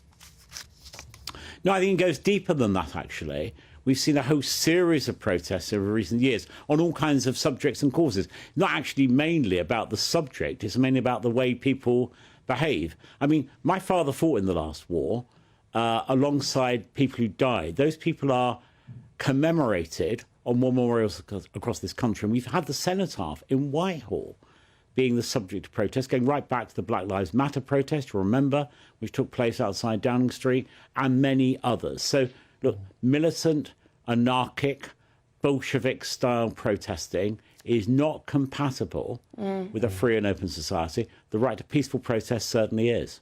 You make a very powerful point, particularly on war memorials. One thing that made me stop and think this morning, however, was people covering their faces. Immediately I thought, who on earth would cover their faces? Until someone said, Hong Kong protesters protesting against the Chinese Communist Party often cover their faces at protests in this country because the Chinese Communist Party goes out and films them and might go after their families back home. Is there a risk that criminalising covering your faces might well harm those democracy activists, those people on the side of freedom and liberty and against communism? Well, you're comparing the tyrannical government of China with the government of the United Kingdom, which I think is an unreasonable thing to do. I know you didn't intend to do that, but that's what I could infer from that kind of counter-argument. So, John, what I mean, Sir John, sorry, just to clarify, is people who are Hong Kongers, perhaps British national overseas, lots have come over to the United Kingdom, we've given them sanctuary, they perhaps do a demonstration in London, outside the Chinese embassy, for example. The Chinese would film that and perhaps risk their families at home. Does there need to be a loophole for situations like this, where people might want to demonstrate in this country but fear persecution abroad? No, because we can't, in this country, change our laws on the basis that there are people from other places who are monitoring what's going on here. Our right to free protest is something that we hold dear. We can't qualify that right by saying there may be militant groups or state actors who are trying to inhibit that right, and that's what that would effectively be doing. So I don't think we can do that. But where I am absolutely clear is the government are right to say that people who take protest to the lengths where it is anarchic, it's Bolshevik, it's militant, it's of itself a kind of tyranny, isn't it? Because you're preventing people getting to work, you're preventing people getting to school, you're preventing people getting even to hospital. It might be that someone's trying to visit an elderly or infirm relative that needs their care. Those people's lives are being damaged by that minority who think their cause is so noble, so significant, that it justifies absolutely anything. So, John, may I just ask you one more question quickly? I don't know if you've noticed, but there's certainly been an uptick in the number of young men and boys wearing face coverings as standard. Now, I find it personally extremely intimidating, particularly on public transport. Is there a case to ban face coverings like that altogether, or is that a step too far in a liberal country? It's very difficult to ban what people wear. Okay, because as you rightly said, you almost the answer was in the question, wasn't it? You talked about an open country. I would never call it a liberal country. I never use the term liberal except pejoratively. But certainly in a free and open society, I know exactly what you meant. You can't really stipulate whether people wear masks or hats or balaclavas or whatever. However, I think you're right. There is something about people showing themselves and being seen to be open. That's really important part of that kind of free and open society. I mean, the idea that people should be going around concealing their faces is bound to make others it's extremely intimidating. Thank you very much. Sorry I have to cut you off there, but great to speak to you. Sir John Hayes, their Conservative MP for South London Deepings. Thank you very much indeed. Now, coming up, we're speaking to the author behind the cutting-edge research on erectile dysfunction pills. They're being used to fight Alzheimer's. That's after your headlines with Sophia.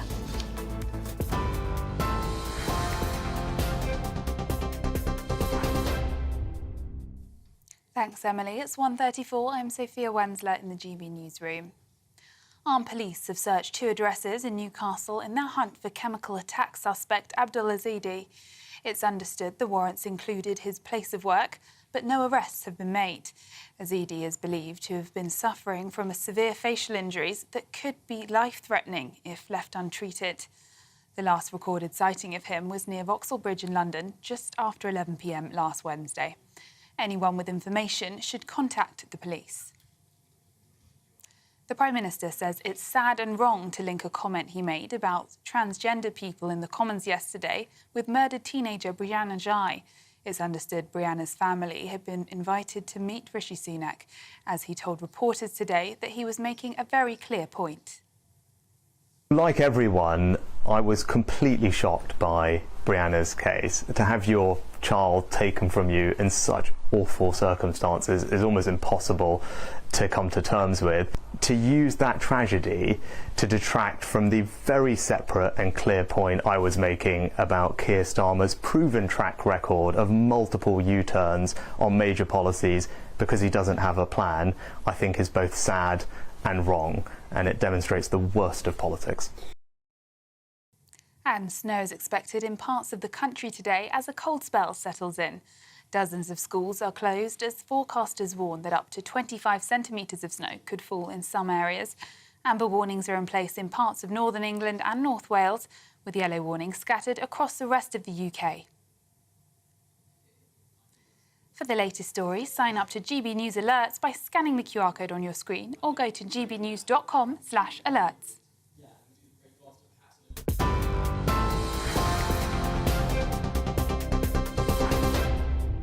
For a valuable legacy your family can own, gold coins will always shine bright. Rosalind Gold proudly sponsors the GB News Financial Report. And here's a quick snapshot of today's markets. The pound will buy you $1.2601 and 1.1712 euros. The price of gold is £1,608 and 5 pence per ounce. And the FTSE 100's at 7,622 points. Rosalind Gold proudly sponsors the GB News Financial Report.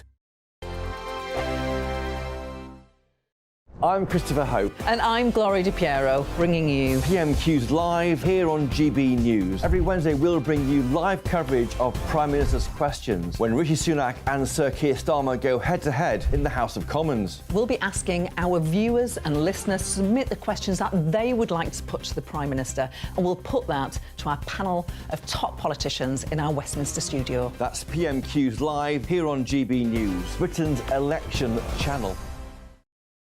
GB News Breakfast. Every day from 6 a.m. Look, you're a respected royal biographer, and there are so many people who are on the sort of royal gravy train, if you will, people who are making a career out of gossip and speculation. But yours very much built on confidence and sources and facts. And you don't offer an opinion that often inside your book. But when you do, I suppose, therefore, it carries a bit more weight. So when you say that the Sussexes are easily offended and, you know, effectively pretty prickly, what do you mean and what have you based that on? Well, on numerous their riposte to any given situation in their books, in their TV interviews. And let's not forget, there have been a lot of TV interviews, 6-part Netflix drama, Spare.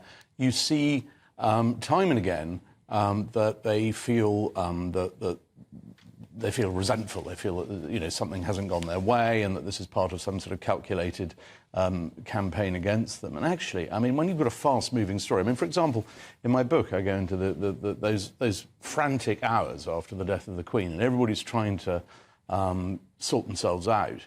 And Harry writes in his book Spare how you know, no one will return his calls and he can't get through to anyone, and it's sort of it's just all a bit me. And actually, the whole kind of royal machine, if you like, is a team effort. And I just think it's very sad because, you know, Harry and Meghan, they had such potential. And now when we do tend to hear from them, on a royal matter, it's just to say how miserable they were being royal. And that was, you know, they were royal for whatever it was, 600-700 days. They're post-royal now for over twice that time. Can you envisage a scenario where they're back in England and they're back in royal life? I can't envisage a situation where they're back, as it were, as part of the sort of royal working unit, but I could certainly see it becoming a kind of normal thing for them to keep. Big news, big debates, big opinion. Patrick Christie's Tonight is the week's biggest show. Every weekday, 9 to 11 p.m, we've got the inside track on the day's top stories. There'll be sharp takes you won't get anywhere else. We will set the news agenda, not just follow it, and I want to bring you along for the ride. Whatever it is, we'll have our finger on the pulse. It's news, but it's this close to entertainment. Patrick Christie's Tonight, 9 till 11 p.m, only on GB News, the People's Channel, Britain's news channel.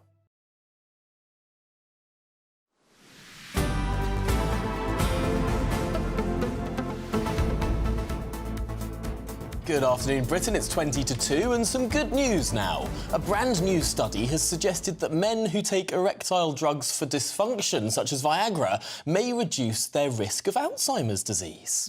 Well, research conducted on more than 260,000 men showed those taking the drugs were 18% less likely to develop the dementia-causing condition. Could we be seeing a massive change in the way the disease is treated? Curious. Well, let's pose that question to the lead author of the study, Dr. Ruth Brower. Dr. Ruth, thank you so much for your time this afternoon. I suppose the one big question here is how do we know whether this is simply a correlation or a causation? Well, thank you for that question, because indeed what we found is an association. We did not find a causal effect. What we in fact did, we looked at the medical records of men diagnosed with erectile dysfunction by their GP from 2000 until 2017, and we followed that group of men up for as long as we could. So the average follow-up for the 260 men we had in our cohort was 5 years. Approximately half of that cohort received PDE5 inhibitors or drugs for erectile dysfunction. What we found in this group of men who had no cognitive impairment at the start of the study, that the users of Viagra and other erectile dysfunction drugs actually had a lower risk of developing Alzheimer's disease. What we did not find is that these drugs can be used to treat Alzheimer's disease, but we found a preventative positive association. Ruth, how did you, where did the idea come to investigate this potential link between Viagra and Alzheimer's? Thank you. Another great question. The idea actually comes from animal studies. So there have been a few animal studies that showed that these drugs, PDE5 inhibitors, might increase cerebral blood flow because, as you may know, drugs such as Viagra are vasodilators. They increase the blood flow of in all areas, so it could also extend to the brain. And we were interested in this principle. We knew of colleagues in the US who had tried to investigate this, but their studies had a few limitations. We thought we used UK data, so UK healthcare data from GPs, because we have some unique qualities to those data. Like, we can see if men smoked or not, whether they used alcohol, and more importantly, we can follow these men up for many, many years. You keep saying men, and I suppose one of the big questions is, would this apply to women as well? If this theory is borne out that it's your brain that swells as well as other things when you're taking these drugs, might this apply to both sexes? That's a great comment. Based on the animal studies, we do think it should not be limited to men. Our study, as you mentioned, was set in a group of men with erectile dysfunction. So we do recommend studies in the future that would extend this group of users a little bit. What we in fact recommend is randomized controlled trials. So clinical trials with men who also have no erectile dysfunction with women, and then in these randomized controlled trials, we could compare users of PDE5 inhibitors with users of placebo drugs. That way, we could see if they actually improve cognition. Very interesting indeed. Thank you for your time. That was very interesting to hear. Some good news there for you, Tom. Good news, but also more research needed. A pill or two of Viagra. Why for me? What on earth are you insinuating, Emily? Thank you, sorry. Dr. Ruth Brower, who is, of course, from the University College London University. Thank you very much for your time. Well, coming up, our expert panel will be joining us, and we'll be asking whether they think that the British countryside is racist. Don't go anywhere. I think the most exciting bit for me is talking to people. People who I think are ignored often by the major news channels. We're going to give news they want to hear. There's a voice there that needs to be heard. I think there's a chance here for a diversity of opinion to be expressed, which you don't find elsewhere. It's really exciting. We don't hold back. We're free to say how decisions that are taken here affect us all around the country. Only on GB News, the People's Channel, Britain's news channel. Patrick Christie's Tonight. Weekdays from 9 p.m. Former First Minister Nicola Sturgeon has made her much-anticipated appearance before the Scottish COVID inquiry today. It comes after allegations emerged that she deleted key pandemic WhatsApp messages, used the pandemic to push her own political agenda. But let's just cast our mind back, shall we, to August 2021, when Sturgeon was asked if she'd hand over all her WhatsApps to the inquiry. Here we go. I think if you understand statutory public inquiries, you would know that even if I wasn't prepared to give that assurance, which for the avoidance of doubt I am, then I wouldn't have the ability. This will be a judge-led statutory public inquiry. Which, for the avoidance of doubt, I am. OK. Well, you weren't, were you? But fast forward to today, and she was much less forthcoming. WhatsApp messages between yourself and Mr. Youssef and Ms. Lloyd were produced by you. Where did you get them? They were provided to me through the Scottish Government. But did you delete them? Yes. Did you consider yourself, against that background and your considerable ministerial experience, to be precisely the right First Minister for the job? No, that's not how I would have thought of it at all. There's a large part of me wishes that I hadn't been. All right, then. I'm joined now by Tory MP Lee Anderson. Lee, are those just crocodile tears? Well, it looks like crocodile tears to me, Patrick. I mean, first we had the missing camper van. Nobody knows where that is. Now we've got this nonsense. We've got these burner phones, dodgy £5 phones from wherever they bought them from, WhatsApp messages going missing. It all looks a little bit dodgy to me. I mean, she's bleating on there, she's crying on screen. This is not cutting no ice. You know, it's crocodile tears. It makes you wonder what the SNPs are all about, Patrick. It looks... I mean, the people that have burner phones, let's be clear, people that have these dodgy phones where you can't trace them and disappearing WhatsApp messages, these are normally criminals, these are drug dealers. And you know what? These SNPs are no better than criminals. Join us every night on GB News at 11 p.m. for Headliners, which is 3 top comedians going through the next day's news stories, which is exactly what you need, because when the establishment has gone crazy, you need some craziness to make sense of it. Headliners. You don't have to bother reading the newspaper. We've got it covered for you. Every night at 11 p.m. and repeated every morning at 5 a.m. We won't send you to sleep like some of the other paper review shows out there. So join us 11 p.m. every night on GB News. The People's Channel, Britain's news channel.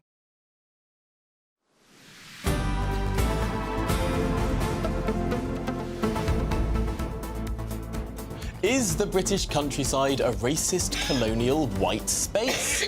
Well, that's a claim made by the Wildlife and Countryside Link, a group of multiple charities such as the WWF, the RSPCA and the National Trust. They believe racist colonial legacies continue to frame nature in the UK. But what exactly does that mean? Joining us now is political commentator and author Tonya Buxton and the broadcaster, life coach and author Jenny Trent-Hughes.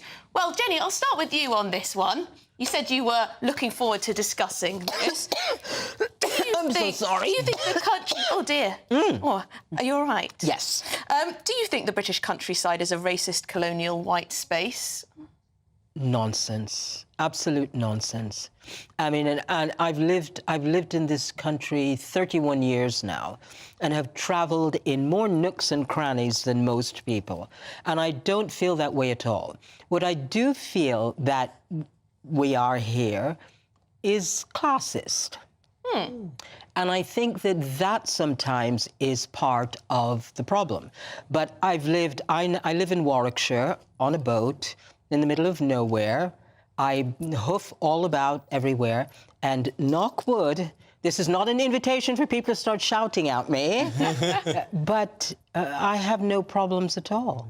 So you think it's more about... So, for example, one example that's used often when we talk about this is if you're an ethnic minority and you go into a village pub, for example, you might get strange looks. But if it's classism, perhaps, would it be perhaps the way you were dressing that was more... You know, why people might give you a strange look? Also, when I moved to... Because I grew up in Jamaica and I moved to America when I was a teenager. And one of the things that my father said to me is, if you look for something, you'll find it. And so I always used that as an attitude. So if you go somewhere and you think people are going to be racist and you walk around like this and you're giving off this leave me alone vibe kind of thing, then it ups the chances that you might possibly experience something that you don't want to. How are they defining racism? This is what I want to know. What people are looking at you, because everybody looks at me wherever I go, so what am I attracting? Because you're so beautiful. Well, because I dress flamboyantly, you know... What does that mean? Well, you know, and if you are different, people will look at you. If you are going to somewhere that's predominantly white and you're a blackface, people will look at you. And it's not from racism, it's curiosity. So what is the definition? And all this colonialism... People of colour feel out of place in these spaces in the environmental sector and say cultural barriers reflect that in the UK. It's white British cultural values that have been embedded in the design and management of green spaces. What does that even mean? What does it mean? I read it out. I know what these words individually mean, but together, not No, quite I so mean, what does it mean? Wherever you go and there is a majority of one thing, if another thing goes in, you're going to look at it. I mean, if you go to East Aldgate or certain areas on, the Edgware Road, if you're walking as a white woman, I will get stared at because it's predominantly a more ethnic area. Are they being racist towards me because they're staring at me, or is it because I'm something different that's walking down the street? And it's this differentiation. We have countryside in Britain that's predominantly white. So if somebody of different colour or flamboyance, well, I've never been anywhere without being, especially with my lot. Imagine I walk in with my family, we're all really colourful and we're all really loud. We're Greeks, we're loud, we talk, we move with our hands. You cause a scene. Are people being racist? You smash plates? No, we do, Tom. Do you? But a lot of fun. I think that's a very good point. But I think the other thing, Boy George used to have a T-shirt years ago that said something like, "What you think of me is your problem." And so, let's say you show up someplace and people stare, and? I wonder, Jenny, do you think that reports like this might be actually counterproductive, might put off people from minority ethnic backgrounds from visiting the countryside, from experiencing the... Well, counterproductive is an interesting word, because I don't understand what they were trying to accomplish in the first place. So maybe maybe the fuss is exactly what they're trying to accomplish. Can I also add that as a Greek or as an ethnic minority, you British people who go out in the rain, going on walks, with your wet clothes on and traipsing around these old, dusty houses. It is a very British English thing. It is a very British English thing. I don't want to do that. So please don't think I'm not going because, I think anyone's racist against us. Well, Tanya, you're clearly not well integrated enough, Tanya. If you're not willing to get your wellies on, go It's in the the best. puddles. No, it's the absolute best. You want to see there's mud. Look at all the mud on my trousers. Oh, brilliant. I was always told by my family this is type 2 fun, which isn't necessarily fun in the experience of it, but it's fun in the retelling. Oh, we were going through blistering winds and howling rain, and it's almost you sort of at the end of the day, after a trudge through whatever sort of coastal path you're going on, you end up at a pub, and then you all sit together and there's a fire in the corner. Well, that and is you a talk about how... quintessentially British thing and it's a wonderful thing, but shouldn't we be encouraging more people to share in it? We are encouraging, and you're welcome. I don't want to do that, Tom. Exactly. I don't want to do that. That's the perfect example. Everybody doesn't like to do it. So she doesn't like to do it, and she's theoretically white. And she doesn't like doing it, and she's British. She doesn't like doing it. It's a personality thing. So culturally, honestly, Greeks will not travel. We will not walk in the rain for anything. And let me tell you, if I'm going to do it and I'm going to be promised something, it's not going to be just a pint at the end. I want a full mezze. It is a cultural thing. So this thing that people say, ethnic people are not going, people of colour are not going, maybe they don't want to Well, go. apparently this report is in response to a call for evidence on the links between racism and climate change. How this fits... OK, let's connect the dots. Yeah. Is there a diagram? Sorry, are we just doing buzzwords to irritate people? Yes. This seems very... I suppose some people in some of these charities just need to find time to justify their own jobs. And so we'll come up with problems and questions to then write reports to say, I'm a very important person because I write reports like this. But it's wokeism, isn't it? It is wokeism gone mad. All these different organisations, they've gone mad. Just stick to what you're supposed to be doing. Stop looking for microaggressions. That word brings me out in hives. And just do your job. Stop trying to, like you said, make yourself self-important and find problems where they do not exist.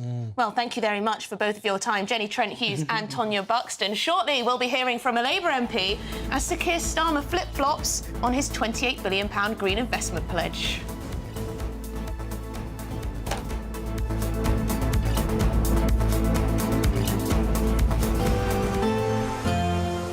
A brighter outlook with Box Solar, sponsors of weather on GB News. I'm Alex Deakin. This is your latest weather update from the Met Office for GB News. Plenty going on with the weather today. A wet one out there for most, and some heavy snow continuing to fall, particularly over the hills across North Wales and northern England. Low pressure's been moving up from the south, bringing the moisture, hitting the cold air, and particularly on this weather front, bringing a mixture of rain, sleet and hill snow. And still heavy snow still to come through this afternoon over parts of North Wales and the hills and mountains of northern England. Some treacherous conditions on some of the higher routes here. here. Elsewhere, mostly rain across the south, some heavy bursts of rain, but some drier interludes as well. But as the wet weather moves across Northern Ireland, some sleet and snow likely here and into southernmost parts of Scotland. So snow and ice warnings remain in place overnight. The amber warning across northern England until this evening. Further pulses of heavy rain then coming up across parts of the south. Gusty winds as well, but big temperature contrasts. Feeling cold through the day and night under this band of wet weather that just persists. Very cold again across northern Scotland, but largely dry. Very mild in the south with double digits on offer here. The wet weather continues to track into southern Scotland into Friday, so snow and ice warnings in place here. Turning milder though slowly but surely over northern England and Northern Ireland, so the hill snow risk disappearing by the time we get to Friday. But blustery conditions coming in from the east. Again, very mild in the south, cold further north. That warm feeling inside from Boxed Boilers, sponsors of weather on GB News.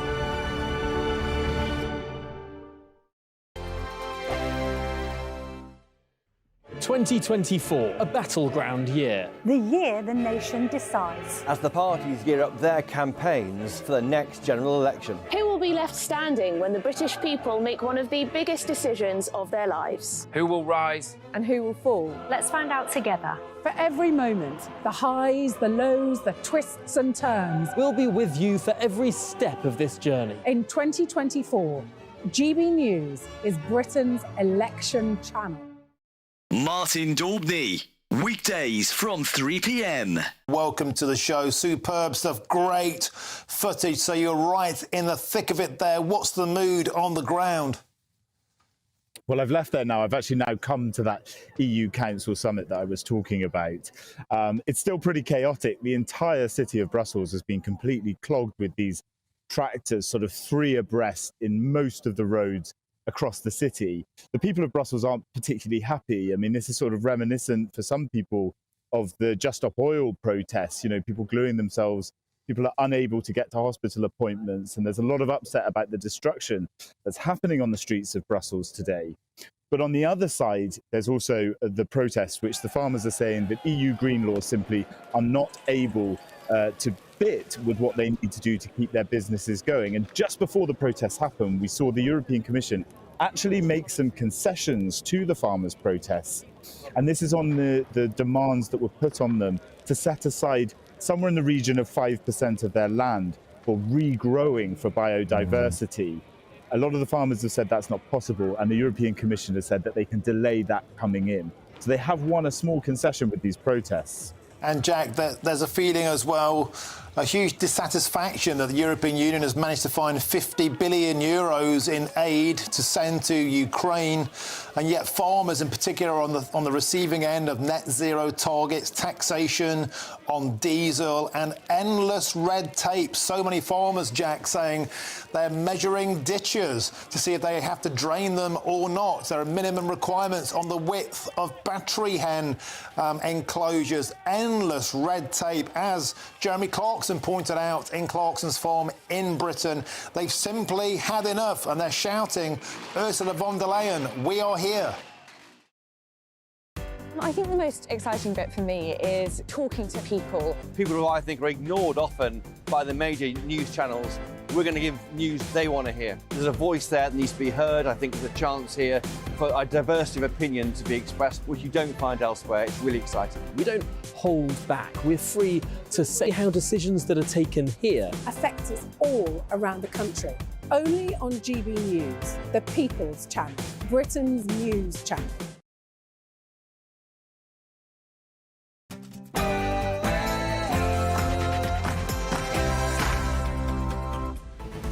Good afternoon, Britain. It's 2 o'clock on Thursday, the 8th of February.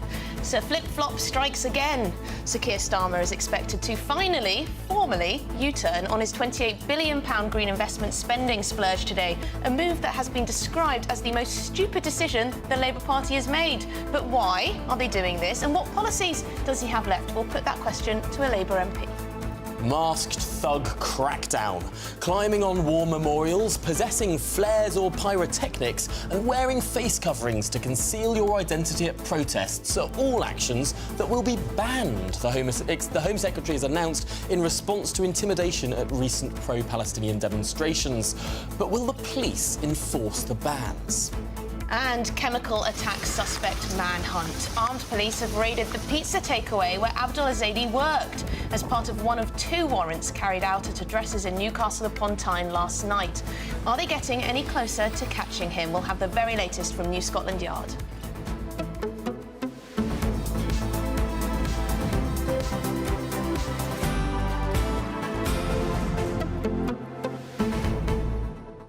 Can't believe I love it's our jingle. The jingle's great. Yeah. I can't believe it's taken more than a week to raid some places in Newcastle upon Tyne. I'm looking forward to hearing more about that. Yes, it does seem a little bit slow. Not that I know how to police, but it does seem a little bit slow. You are wearing blue. I am wearing blue, yes, I fit the job. You could be a policeman. I did consider being a police officer lady man. once, but I'm not sure I'm cut out for it. Anyway... Police officer, that's the word I'm looking for.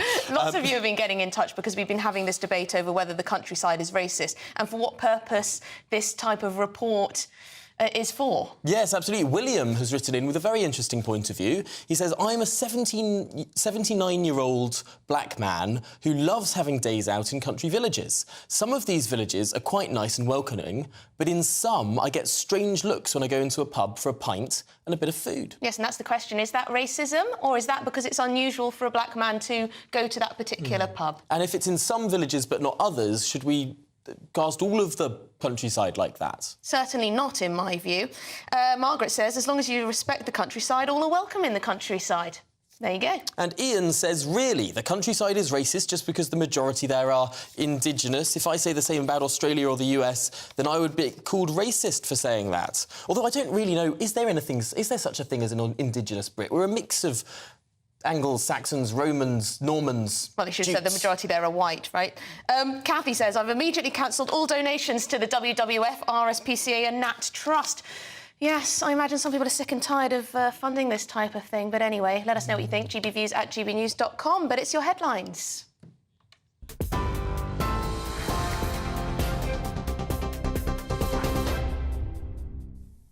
Good afternoon. It's 2:02. I'm Sophia Wensler in the GB newsroom. The Prime Minister says it's sad and wrong to link a comment he made about transgender people in the Commons yesterday with murdered teenager Brianna Ghey. Rishi Sunak is facing calls to apologise for making what Brianna's father described as dehumanising remarks. It's understood the family has been invited to meet the Prime Minister. As he told reporters today, he was making a very clear point. Like everyone, I was completely shocked by Brianna's case. To have your child taken from you in such awful circumstances is almost impossible to come to terms with. To use that tragedy to detract from the very separate and clear point I was making about Keir Starmer's proven track record of multiple U-turns on major policies because he doesn't have a plan, I think is both sad and wrong, and it demonstrates the worst of politics.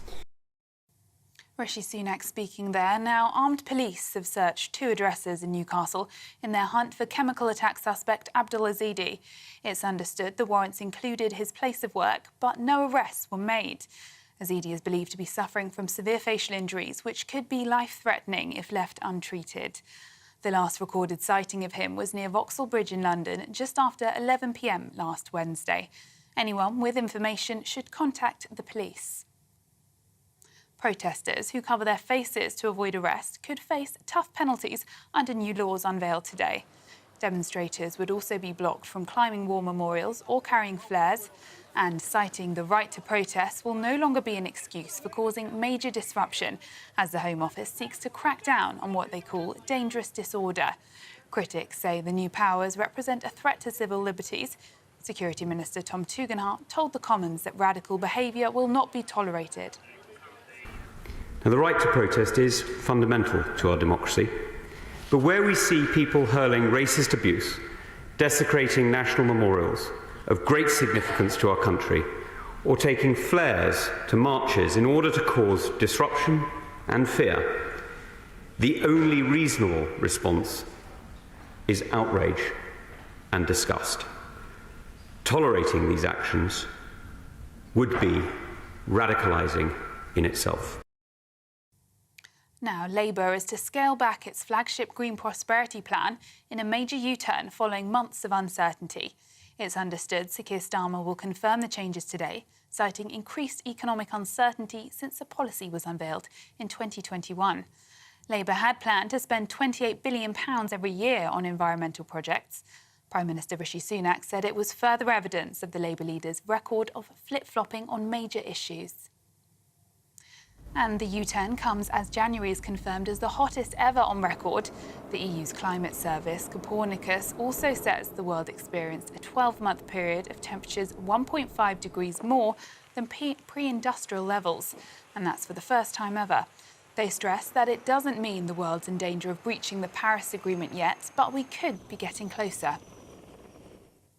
NatWest has appointed former UBS executive to lead its high net worth bank Coutts.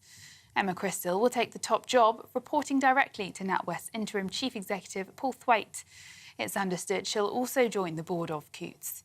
It comes more than 6 months after the resignation of Peter Flavell in the wake of Nigel Farage's debanking scandal.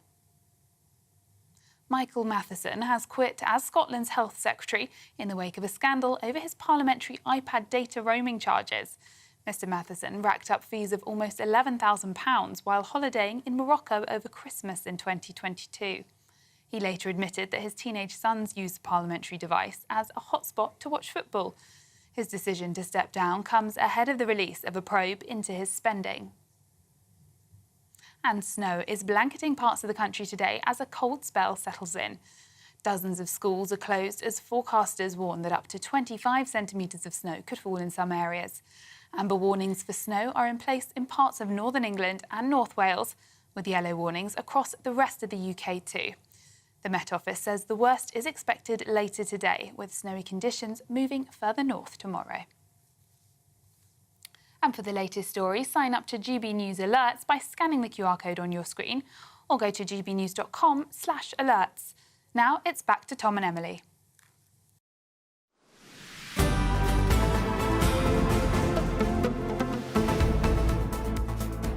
Good afternoon, Britain. It's 7 minutes past 2, and the Labour leader Sir Keir Starmer is set to scrap his party's pledge to invest £28 billion a year in green infrastructure, merely days after saying the investment was desperately needed. Curious. The move comes following attacks from the government saying the move would increase borrowing and force up taxes. Well, in light of the news, we're asking just what policies does the Labour leader really have left? Let's speak to the Labour MP, Steve McCabe. And Steve, thank you so much for coming on today. Really appreciate to get your side of the issue, because to most people watching, they may well think that there's been a bit of a hokey-cokey on this. They've been saying that there is going to be 28 billion, there won't be 28 billion, now there is, now there won't be. I mean, how can we take anything that Sir Keir Starmer says at face value? Well, of course, we haven't actually heard what Keir has got to say yet, so maybe we should wait for that. But I think this is a reflection of the parlous state of our economy. I mean, you have to remember when these proposals were originally put forward, it was 2021. It was before Liz Truss had taken her wrecking ball to the British economy. And it was before the national debt had reached the unbelievable levels it's now at.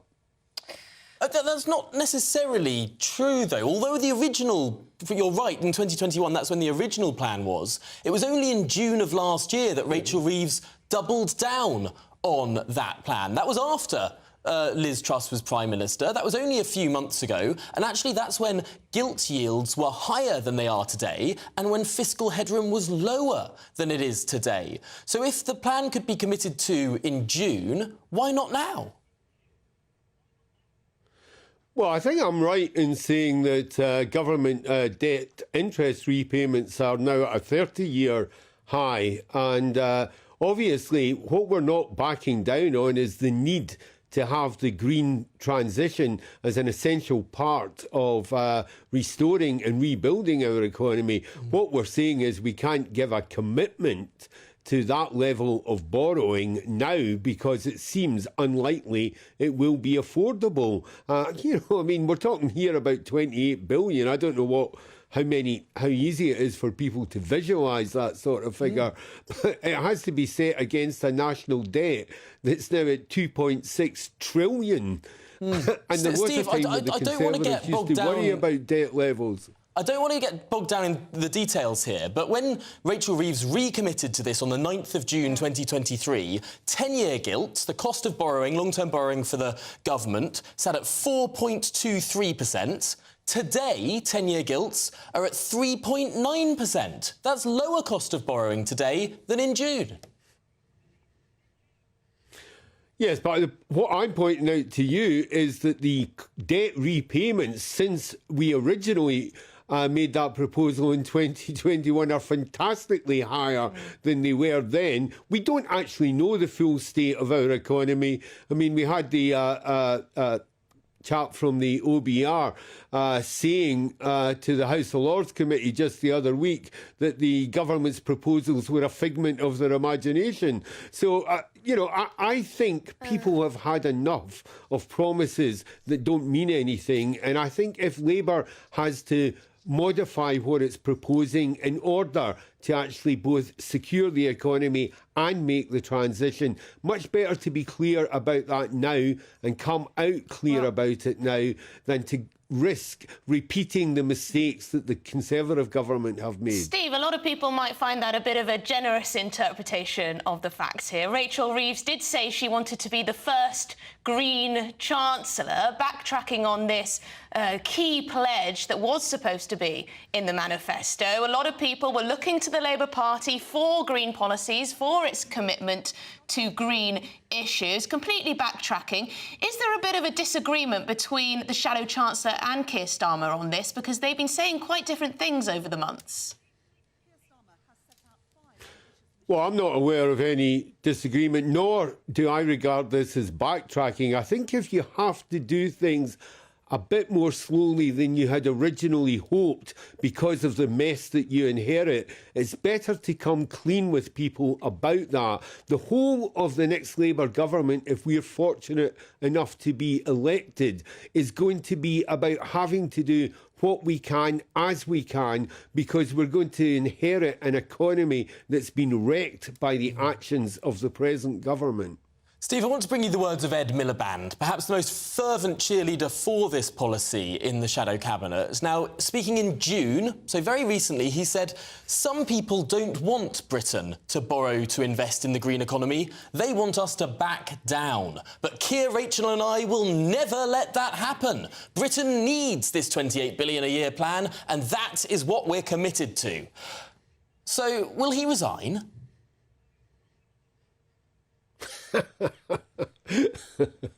No, I don't think there's much likelihood of anyone resigning. Look, you're talking about comments that were made almost a year ago, 9-10 months ago.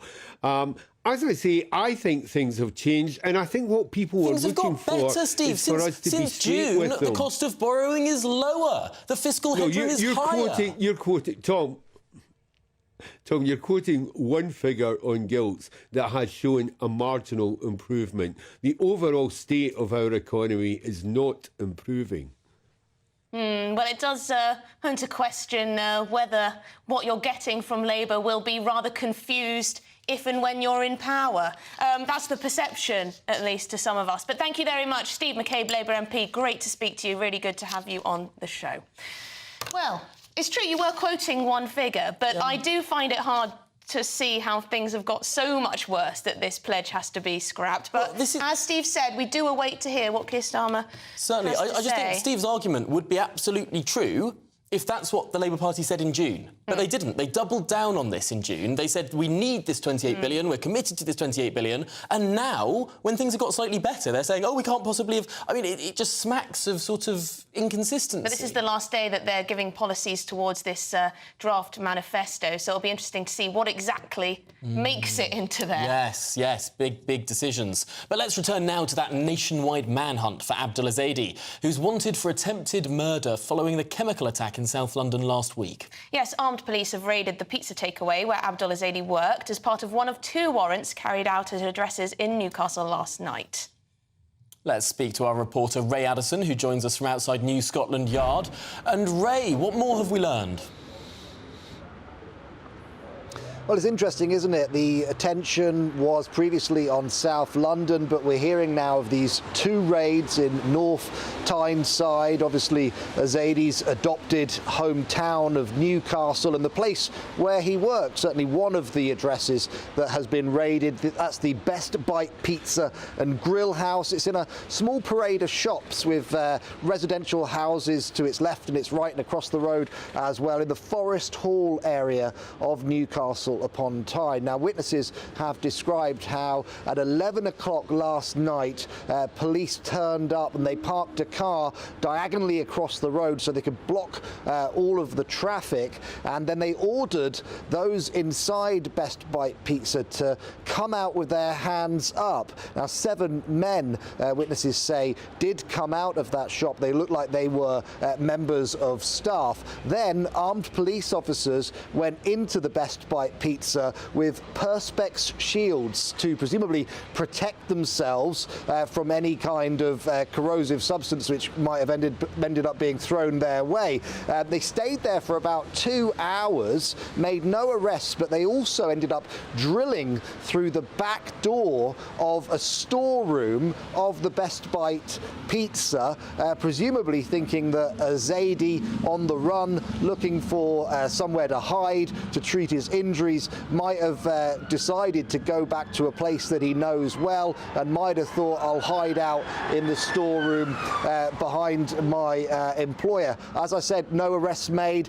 Inquiries and searches continue, but police treating this extremely seriously and considering that incident 8 days ago now as an attempted murder. And so hundreds of officers pouring through hundreds of hours of CCTV footage, but no closer to finding him, in the last sighting 11 p.m.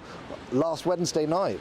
Well, thank you very much indeed for that update. Please do bring us more when and if you hear more. That was Ray Addison, of course, outside New Scotland Yard. Now, police in the UK could be given brand new powers to arrest protesters covering their faces and threatening others to avoid criminal prosecution. Yes, police already have the power to ask individuals to remove coverings at designated protests, but this proposal would mean officers have the right to arrest protesters who disregard their orders. Let's get more now with our political correspondent Olivia Utley joining us from Westminster. Olivia, what are the government hoping to achieve with their announcement today?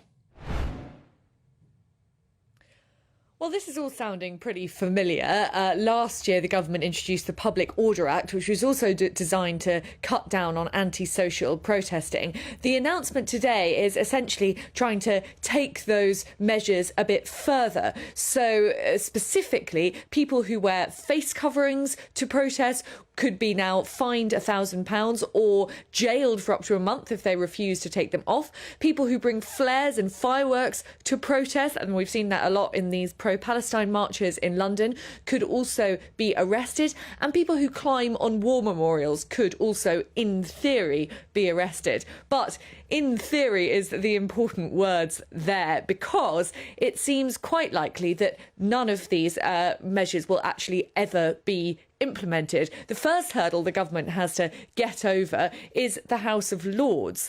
And the House of Lords, last time the government brought in measures like this with the Public Order Act in 2023, the House of Lords, both peers on the right and the left, kicked up quite a fuss because they thought that it went too close to infringing on the right to free protest, and that actually also it could be viewed as a clampdown on free speech. So I think we can expect to see the House of Lords raising quite a lot of objections to these announcements when the criminal justice bill, gets to the House of Lords. Then, of course, there is an issue of practicality. The Met Police is incredibly stretched already policing these pro-Palestine marches. Estimates suggest that up to £27 million has already been spent since October on these protests.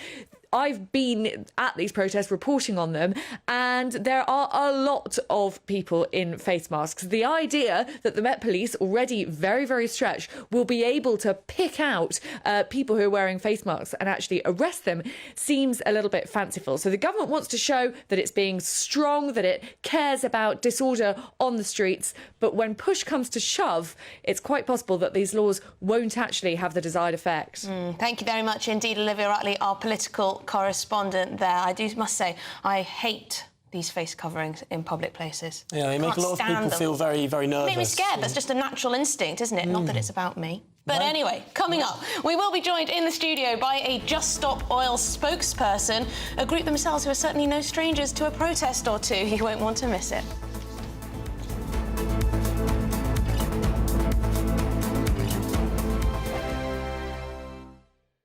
Good afternoon, Britain. Good afternoon, Britain. Join us, Tom and Emily, To find out what's happening in the heart of Westminster. and why it matters to you. Weekdays from midday, we bring you the most compelling stories from across the United Kingdom. And from your doorstep to our inbox. That's right, we want to hear from you. GB News, Britain's news channel. When the news happens, it happens here. And really important breaking news. Breaking news this morning. On TV, radio and online, the news starts here on Britain's Newsroom. All the biggest stories and the answers that you need from across the UK and beyond. Join Britain's Newsroom from 9:30 on GB News. The People's Channel, Britain's news channel. Patrick Christie's Tonight. Weekdays from 9 p.m. We have let Islamist extremism into Britain, we've let it fester, and now we've let it win. Our absolutely spineless surrender merchant political top brass are rolling over while government ministers wear stab vests and quit their jobs in fear.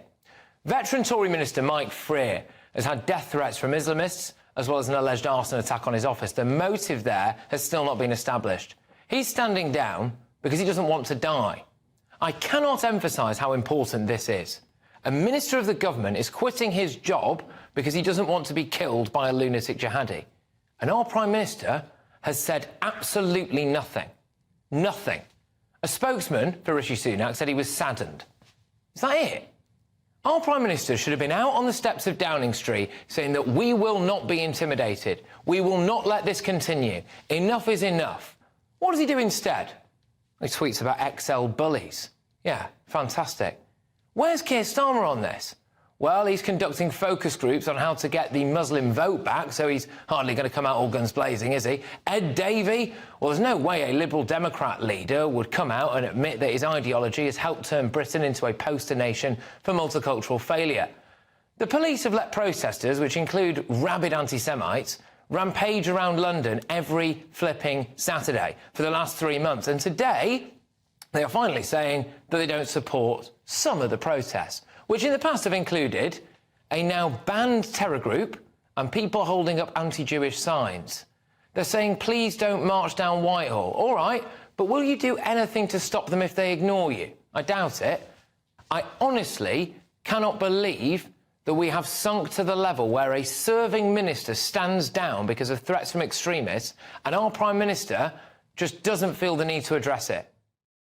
Wake up to the headlines with Headliners every morning at 5 a.m. We treat you to the day's biggest stories before anyone else, 7 days a week. You can catch up on everything you need to know before you've even had your kippers. Headliners every morning at 5 a.m. only on GB News, the People's Channel, Britain's news channel.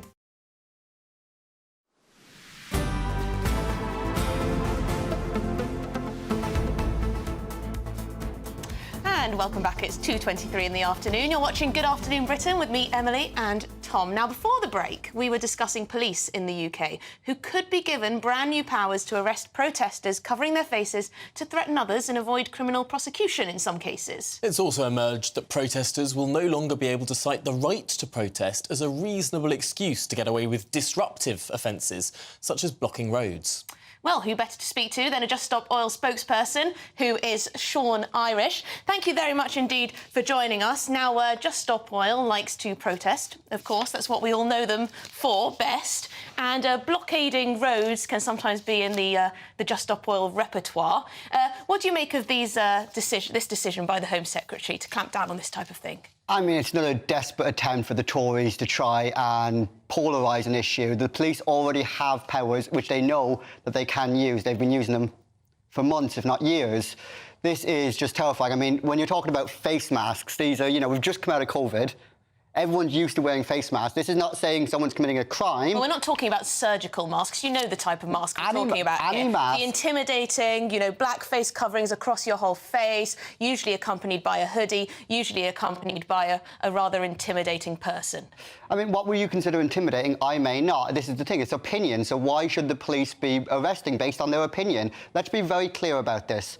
A lot of people wear masks at protests for their own safety, right? They wear the mask because, unfortunately, people who follow GBNews and all these different things like to highlight people on camera, and then they end up losing their jobs. So it's our fault they're wearing masks, because we shine a light on some protests? Because of the way the news depicts these protests. We have seen peaceful marches week after week after week after demonstration. We had the former Home Secretary successfully get a hate march on Whitehall because she riled up the far right to the point that they were terrified that the left were coming after the cenotaph, which was never a plan. It was never going to happen. It was just a way to rile up the right and get people scared and people terrified.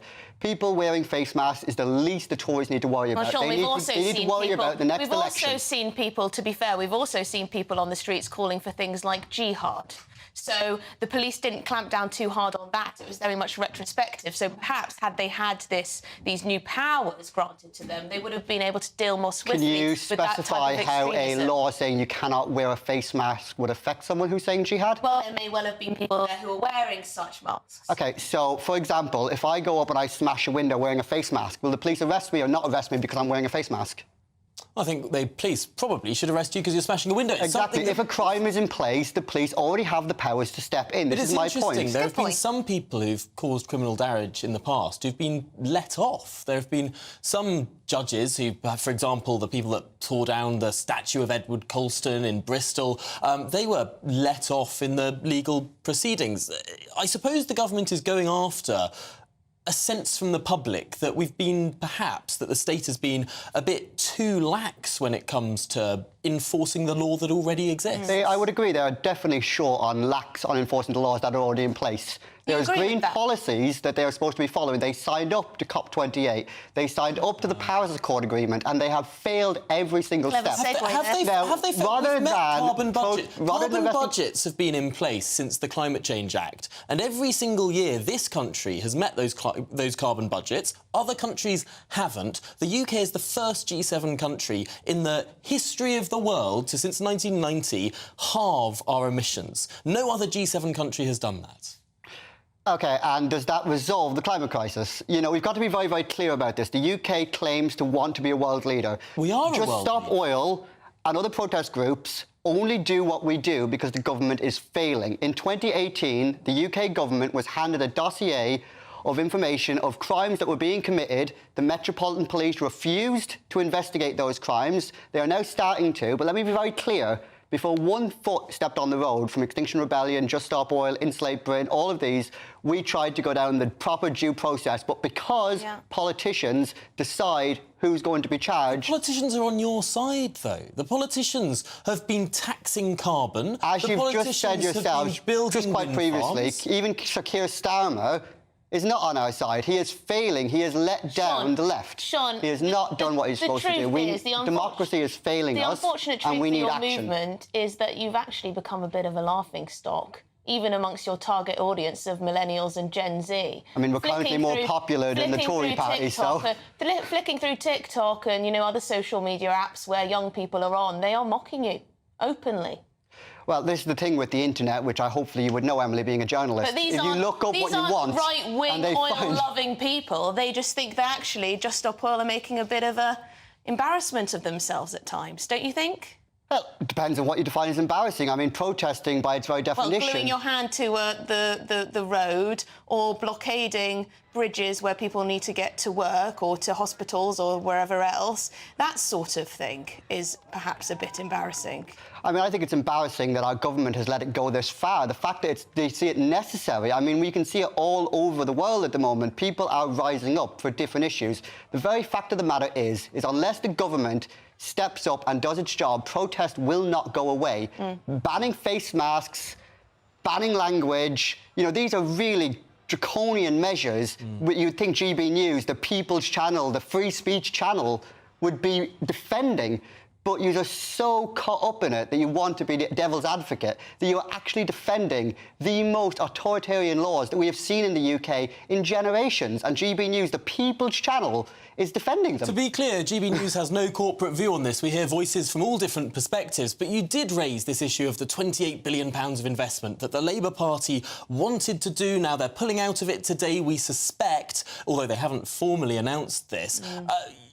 What do you think is behind this motivation of the Labour Party rowing back from some of their biggest climate commitments? Perhaps climate change policies aren't as popular as some people say they are. I think whether you're as far left as me or as far right as Jacob Rees-Mogg, we both agree government is useless. The government is not acting in the interest of the people, and it has not for a very long time.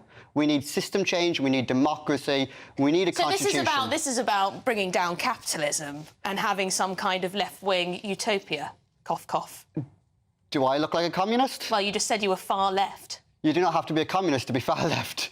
Well, no, but this is about more than just the climate. This is about restructuring, as you say, the system. What exactly does that mean? I mean democracy. I mean when your vote, if you vote in London, it should be equal to my vote in a different county. I am saying that we should have citizens' assemblies. I am saying that we should have actual democracy. So we do have a citizens' assembly.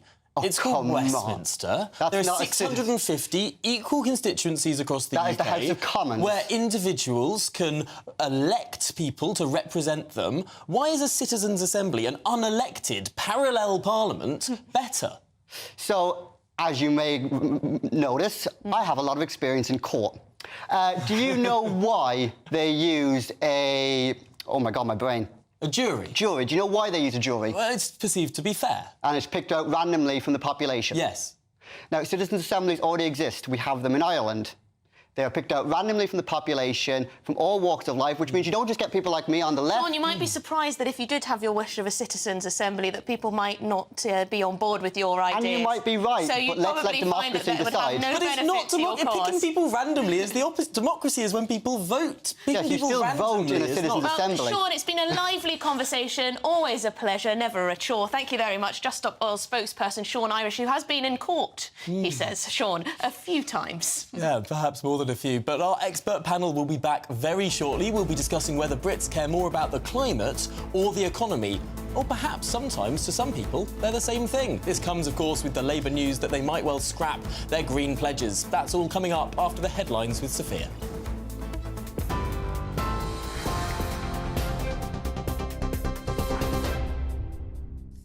Thanks, Tom. It's 2:32. I'm Sophia Wensler in the GB newsroom. Armed police have searched 2 addresses in Newcastle in their hunt for chemical attack suspect Abdul Ezedi. It's understood the warrants included his place of work, but no arrests were made. Ezedi is believed to be suffering from severe facial injuries, which could be life-threatening if left untreated. The last recorded sighting of him was near Vauxhall Bridge in London just after 11 p.m. last Wednesday, and anyone with information should contact the police. The Prime Minister says it's sad and wrong to link a comment he made about the transgender people in the House of Commons yesterday with murdered teenager Brianna Ghey. It's understood Brianna's family has been invited to meet Rishi Sunak, as he told reporters today that he was making a very clear point.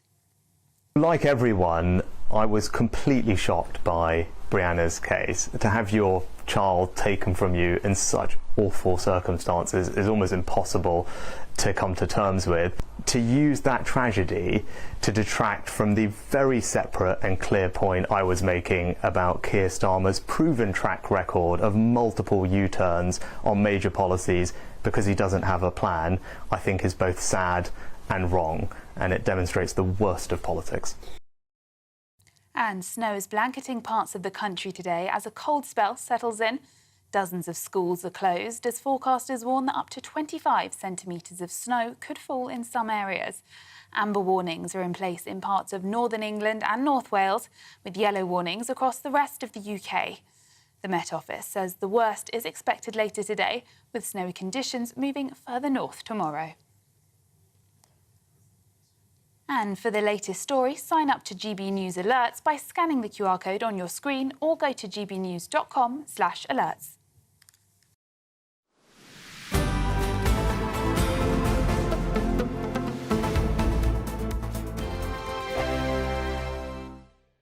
Tired of the usual focus-tested, pre-prepared Westminster runaround? Well, so am I. So you want higher taxes? Is your department to blame for this? Are you rethinking this policy? Every Sunday at 9:30, I'll be sitting down with those in power to get the truth about the issues affecting you.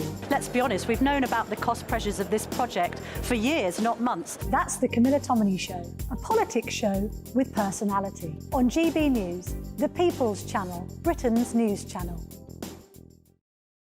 Britain's newsroom, weekday mornings from 9:30. The EU rules are trying to choke even that. Yeah. And I just think, I would join this protest in a heartbeat. And you are right to point out this stuff about them being right-wing. How dare they slate them as right-wing when these are real people whose livelihoods And are remember, being a lot of trashed. people who work in the farm industry, Malone, they get paid very little money. They get paid.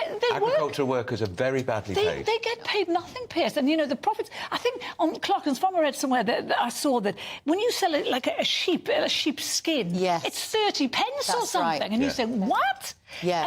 And so you wonder how they can manage that. And I think after a year, Clarkson made a handful of pounds. He made like 90 quid profit or something. In a whole year working. But Carol makes a really good point, though, doesn't she, Nikki, about this idea that we go to the supermarkets, we shop there, we eat our food, we don't often give it a thing. And the farmers have become so frustrated by this idea that they are not respected. Absolutely. I mean, they're running what are effectively small businesses, often family businesses that have been passed down through generations. They also tend to know the land and the animals better than anyone else in those areas. I am all for green protests, I'm all for climate change activism, but actually... the only way you can do that is gradually. It's exactly what we've seen with Port Talbot. You can't just go in and say, you're not going to do it anymore this way. You've got to do it this way instead. The Tartar Steel thing. Yes, exactly. Yeah. You've got to do it this way instead. Lots of farmers are on board with protecting the planet, but they can't do it overnight. You've got to give them time. So they're protesting, they're saying no farmers, no food. When well, you say can't you get any more support obvious. some of these environmental protests, you're not one of these closet supporters of Just Stop Oil, are you? I'm not a closet supporter. I think I've been quite open about Just Stop Oil. No. I don't like all their methods, but I do like the message. Any of them. But I do appreciate the message. But sometimes you've got to do difficult things. What they're asking for now, those protesters, are unrealistic. What these protesters are asking for is not unrealistic. No. 2024, a battleground year. The year the nation decides. As the parties gear up their campaigns for the next general election. Who will be left standing when the British people make one of the biggest decisions of their lives? Who will rise? And who will fall? Let's find out together. For every moment, the highs, the lows, the twists and turns. We'll be with you for every step of this journey. In 2024, GB News is Britain's election channel.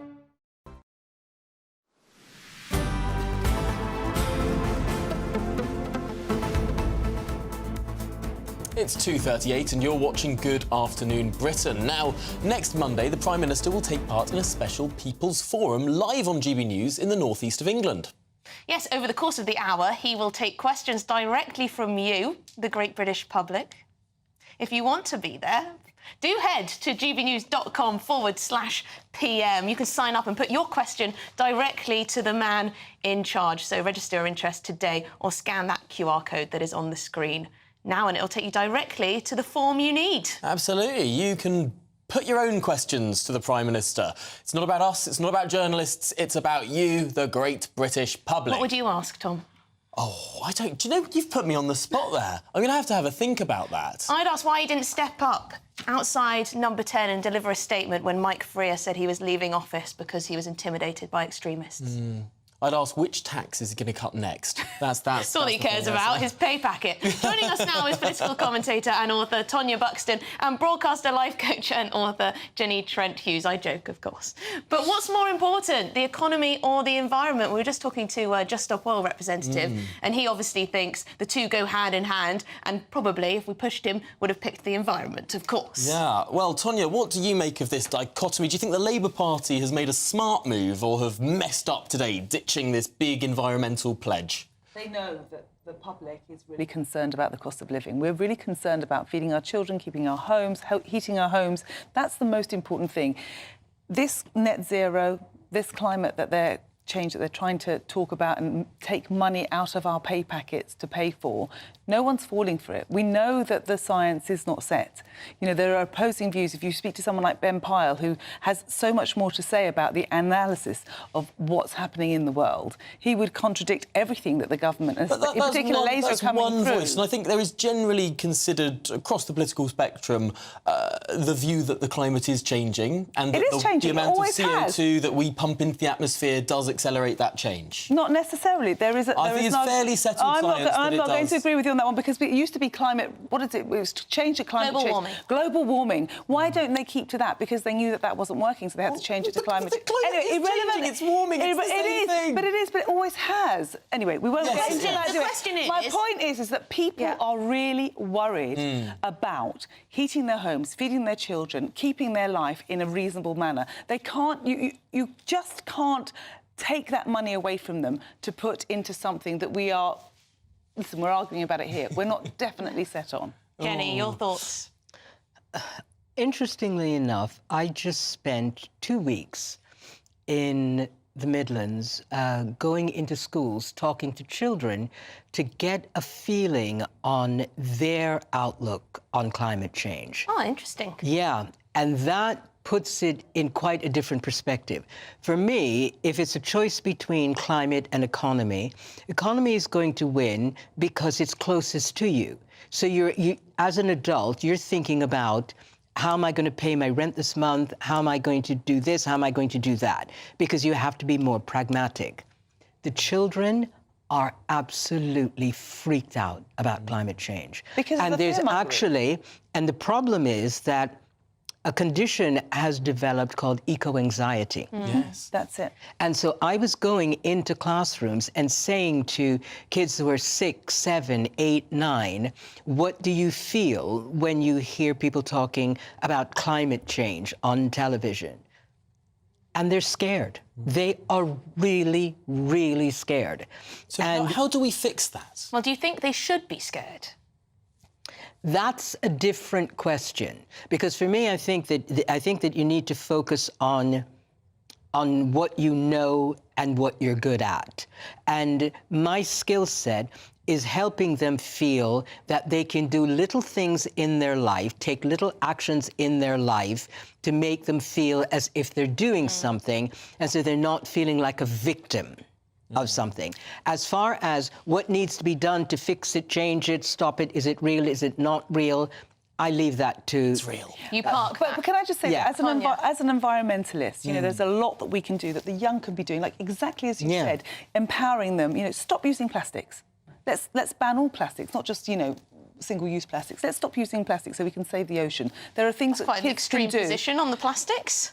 Well, why not? That would really make a big... Do you know that all our fish are now full of microplastics? We don't really want to be eating that in our food. But my point is that when I was at school, we were really scared of the nuclear bomb. I would have nightmares thinking that, you know, we're going to get hit by a nuclear bomb, because that was the fear-mongering that was done then. And it was done in a fraction of the way that climate change is being done to children now. It's really affecting them in a terribly negative manner. So that's got to stop. And it doesn't have to be either or, actually. You know, but we shouldn't be...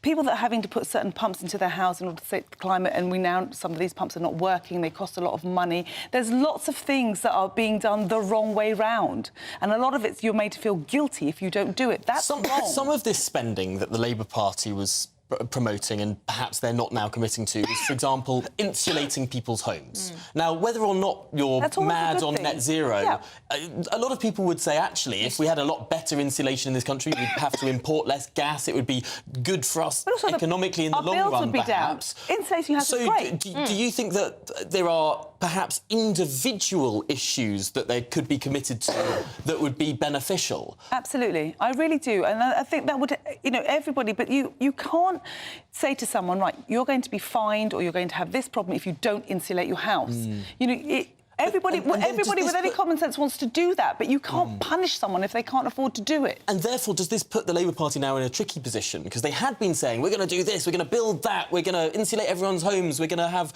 all of these new wind farms and all the rest of it. And now they're saying, but we're not going to spend any money. I mean, it doesn't really quite add up. Well, the thing also is that there's a whole other school of thought that says that if you really want to do something about climate change, that what we really need to change the most is how we eat. How we eat. We should all go vegan. How we eat and what we eat. So, you know... Well, I'm not sure that's going to happen anytime soon in my house. Keir Starmer was asked over the weekend what he did personally about the climate, and he said he's been a vegetarian for 30 years, as Then is there his was family. some confusion, though, because someone pointed out that he was a pescatarian not too long ago. They found pictures of him eating fish, and I think he might not know what a vegetarian is. Thank you very much, Tonya Buxton and Jenny Trent-Hughes. We'll be coming back to you very shortly, because coming up... Yes, from Russia Without Love, the story of an alleged Russian spy met the king, then Prime Minister David Cameron. All of that, we'll be talking about it with our panel after this. In the GB Newsroom, we bring you the news as it happens. With our team of dedicated journalists across the UK, we're ready to give you accurate reporting every day. When the news breaks, we'll be there with bulletins on GB News, the People's Channel, Britain's news channel. Lee Anderson's Real World, Fridays from 7 p.m. Dr. Jane Jones, who's the clinical lead for Care After Combat. Yep. Jane, thanks for coming. And just tell me a little bit about your organisation. What do you do? OK, well, thank you for having me here so we can talk about Care After Combat. So we are an organisation, a charity, who work into the prison system, working with military veterans who've somehow got involved with the justice system and... So there's quite a high population of ex-servicemen and women in our prisons. Why is that, do you think? So 2014, the government did a review of who was resident in UK prisons, and what they found were that military veterans are the highest occupational group, and this obviously raises some concerns. So the government wanted to do something about that, and so they supported Care After Combat initially just as a scoping exercise, really, to see if there was any way we could help these men and women actually, you know, understand the problems that led to offending behaviour and go on to lead successful lives. So what sort of offending behaviour are we talking typically for people that's in prison that's actually served in our armed forces? Primarily, it's violence. Yeah. So that is the highest offence that we work with. OK. But of course, the military, as with everybody else, it's the full range of offending behaviour. OK, so we're in a pub, Jane, Dr. Jane, and I guess for some people, you know, the odd tip of alcohol is good, a bit of fun of a weekend, relax, let your hair down. But for some people, alcohol is not always their best friend, and I guess that plays a part in some of your veterans that end up inside. Yeah. Absolutely. So, speaking from my own experience, a good 2/3 of the people I work with have some kind of mental health problem or mental health difficulty, struggling to either adapt into civilian life or with some of the traumas they've experienced during service. People might self-medicate with alcohol to manage some of those thoughts and feelings. Your weekend starts here with Friday Night Live with me, Mark Dolan, 8 till 9 on GB News. Big stories, big guests and big laughs as we get you ready for a cracking weekend. That's Friday Night Live with Mark Dolan. Fridays 8 till 9 on GB News. Bring your own drinks. The admission's free. Have a great Saturday night with me, Leo Curse, on the Saturday Night Showdown. It's a crazy world out there, so come and make fun of it with me, my panel of comedians, and a couple of people who actually know what they're talking about. This Saturday Night Showdown is your front row ticket to the clown show every Saturday, only on GB News, the People's Channel, Britain's news channel.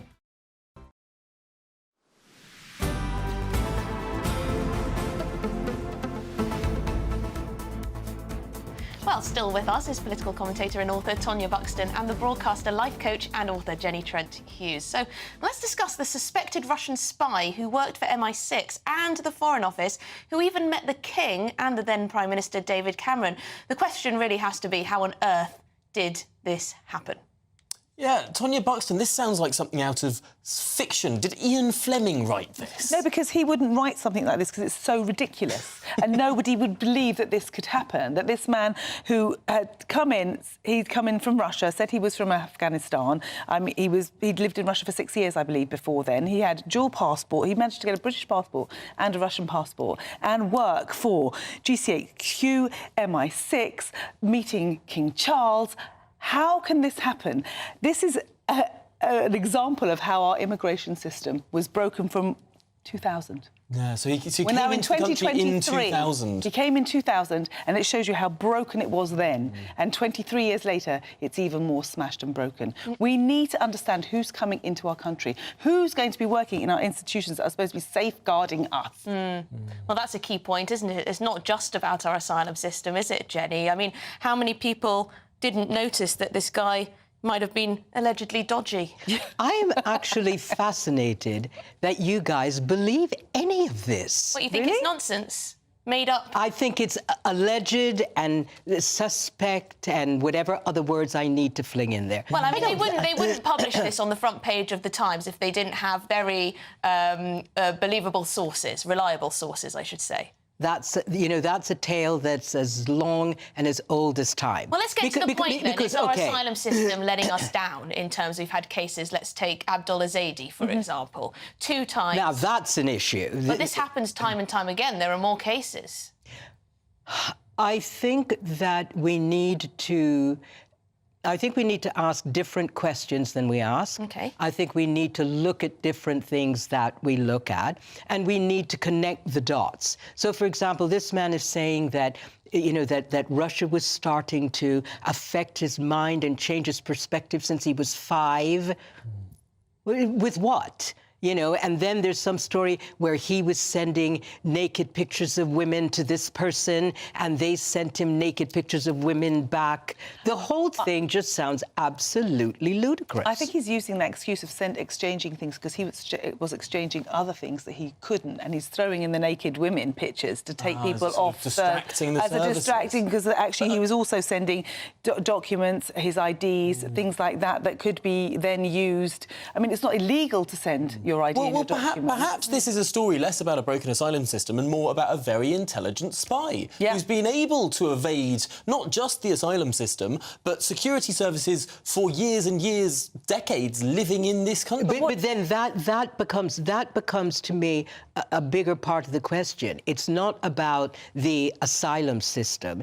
It's about the security within the other systems. Yeah, the incompetence. Where are all these holes? Yeah. How could something like this, let's say it really did happen, how on earth does it happen at that level? You'd think that MI6, you'd think that GCHQ, the premier security services of this country, would have a pretty rigorous recruitment process. But they do. process. I know someone who works for MI6, and what they had to go through. I can't give you. But what they had to go through was incredible to get through. So there was some kind of breakdown here. I mean, the rigorous checks, and the reason that I know about it is because I was part of the checks and things like that. Massive checks. So why wasn't it done here? What happened here? What was going on here? And you have to have people who will vouch for you. Yes. And confirm your stories to make sure that you're not blackmailable, for one. Yes. Well, you and I have both worked in Parliament in the past, and I mean, the forms you have to send off, they trace your family lineage, they sort of do all sorts of To be fair, I think one of the questions was, are you a terrorist? Yeah, you have to say no to that one. That's the answer. Depends on who you're asking. The genius of this Russian spy is he just said, I'm not a spy, and then was clearly let in. OK. Well, thank you so much to Tonya and Jenny for getting us through those stories. It's been a delight to have you both on the sofas. Thank you. Thank you very, very much. Yes, someone wrote in to say you're very pleasant and not obnoxious. They said that was a change, which I thought was a bit harsh, but there you go. Lovely to Tonya. Lovely to Tonya and Jenny in any way. Up next, it is Martin Dobney. Martin, what's coming up on your show? Tell us. Superb. Well, I'm not a terrorist and I'm not a spy, but coming up, Labour's £28 billion U-turn, a deal so bad, even Ed Miliband wants shut of it. Mordaunt on manoeuvres. She's making sure that Rishi apologises. Who's in control of the country? Has Keir Starmer broken parliamentary rules by wading in with the gallery in the Commons yesterday? And is the countryside racist? Of course it's not. £1,000 fines if you protest, but have the police got the guts to even enforce those rules? And the ridiculous tale of the bloke, the Syrian, living under a boat on Dover Beach. He wants to go home. The police wouldn't even let him. You couldn't make it up. That's all coming up on the Martin Dalby Show, 3 till 6 p.m. But first, here's your latest weather forecast. A brighter outlook with Box Solar, sponsors of weather on GB News. I'm Alex Deakin. This is your latest weather update from the Met Office for GB News. Plenty going on with the weather today. A wet one out there for most, and some heavy snow continuing to fall, particularly over the hills across North Wales and northern England. Low pressure's been moving up from the south, bringing the moisture, hitting the cold air, and particularly on this weather front, bringing a mixture of rain, sleet and hill snow. And still heavy snow still to come through this afternoon over parts of North Wales and the hills and mountains of northern England. Some treacherous conditions on some of the higher routes here. Elsewhere, mostly rain across the south, some heavy bursts of rain, but some drier interludes as well. But as the wet weather moves across Northern Ireland, some sleet and snow likely here and into southernmost parts of Scotland. So snow and ice warnings remain in place overnight. The amber warning across Northern England until this evening. Further pulses of heavy rain then coming up across parts of the south. Gusty winds as well, but big temperature contrasts. Feeling cold through the day and night under this band of wet weather that just persists. Very cold again across northern Scotland, but largely dry, very mild in the south with double digits on offer here. The wet weather continues to track into southern Scotland into Friday, so snow and ice warnings in place here, turning milder though slowly but surely over northern England and Northern Ireland, so the hill snow risk disappearing by the time we get to Friday. But blustery conditions coming in from the east, again very mild in the south, cold further north. That warm feeling inside from Boxed Boilers, sponsors of weather.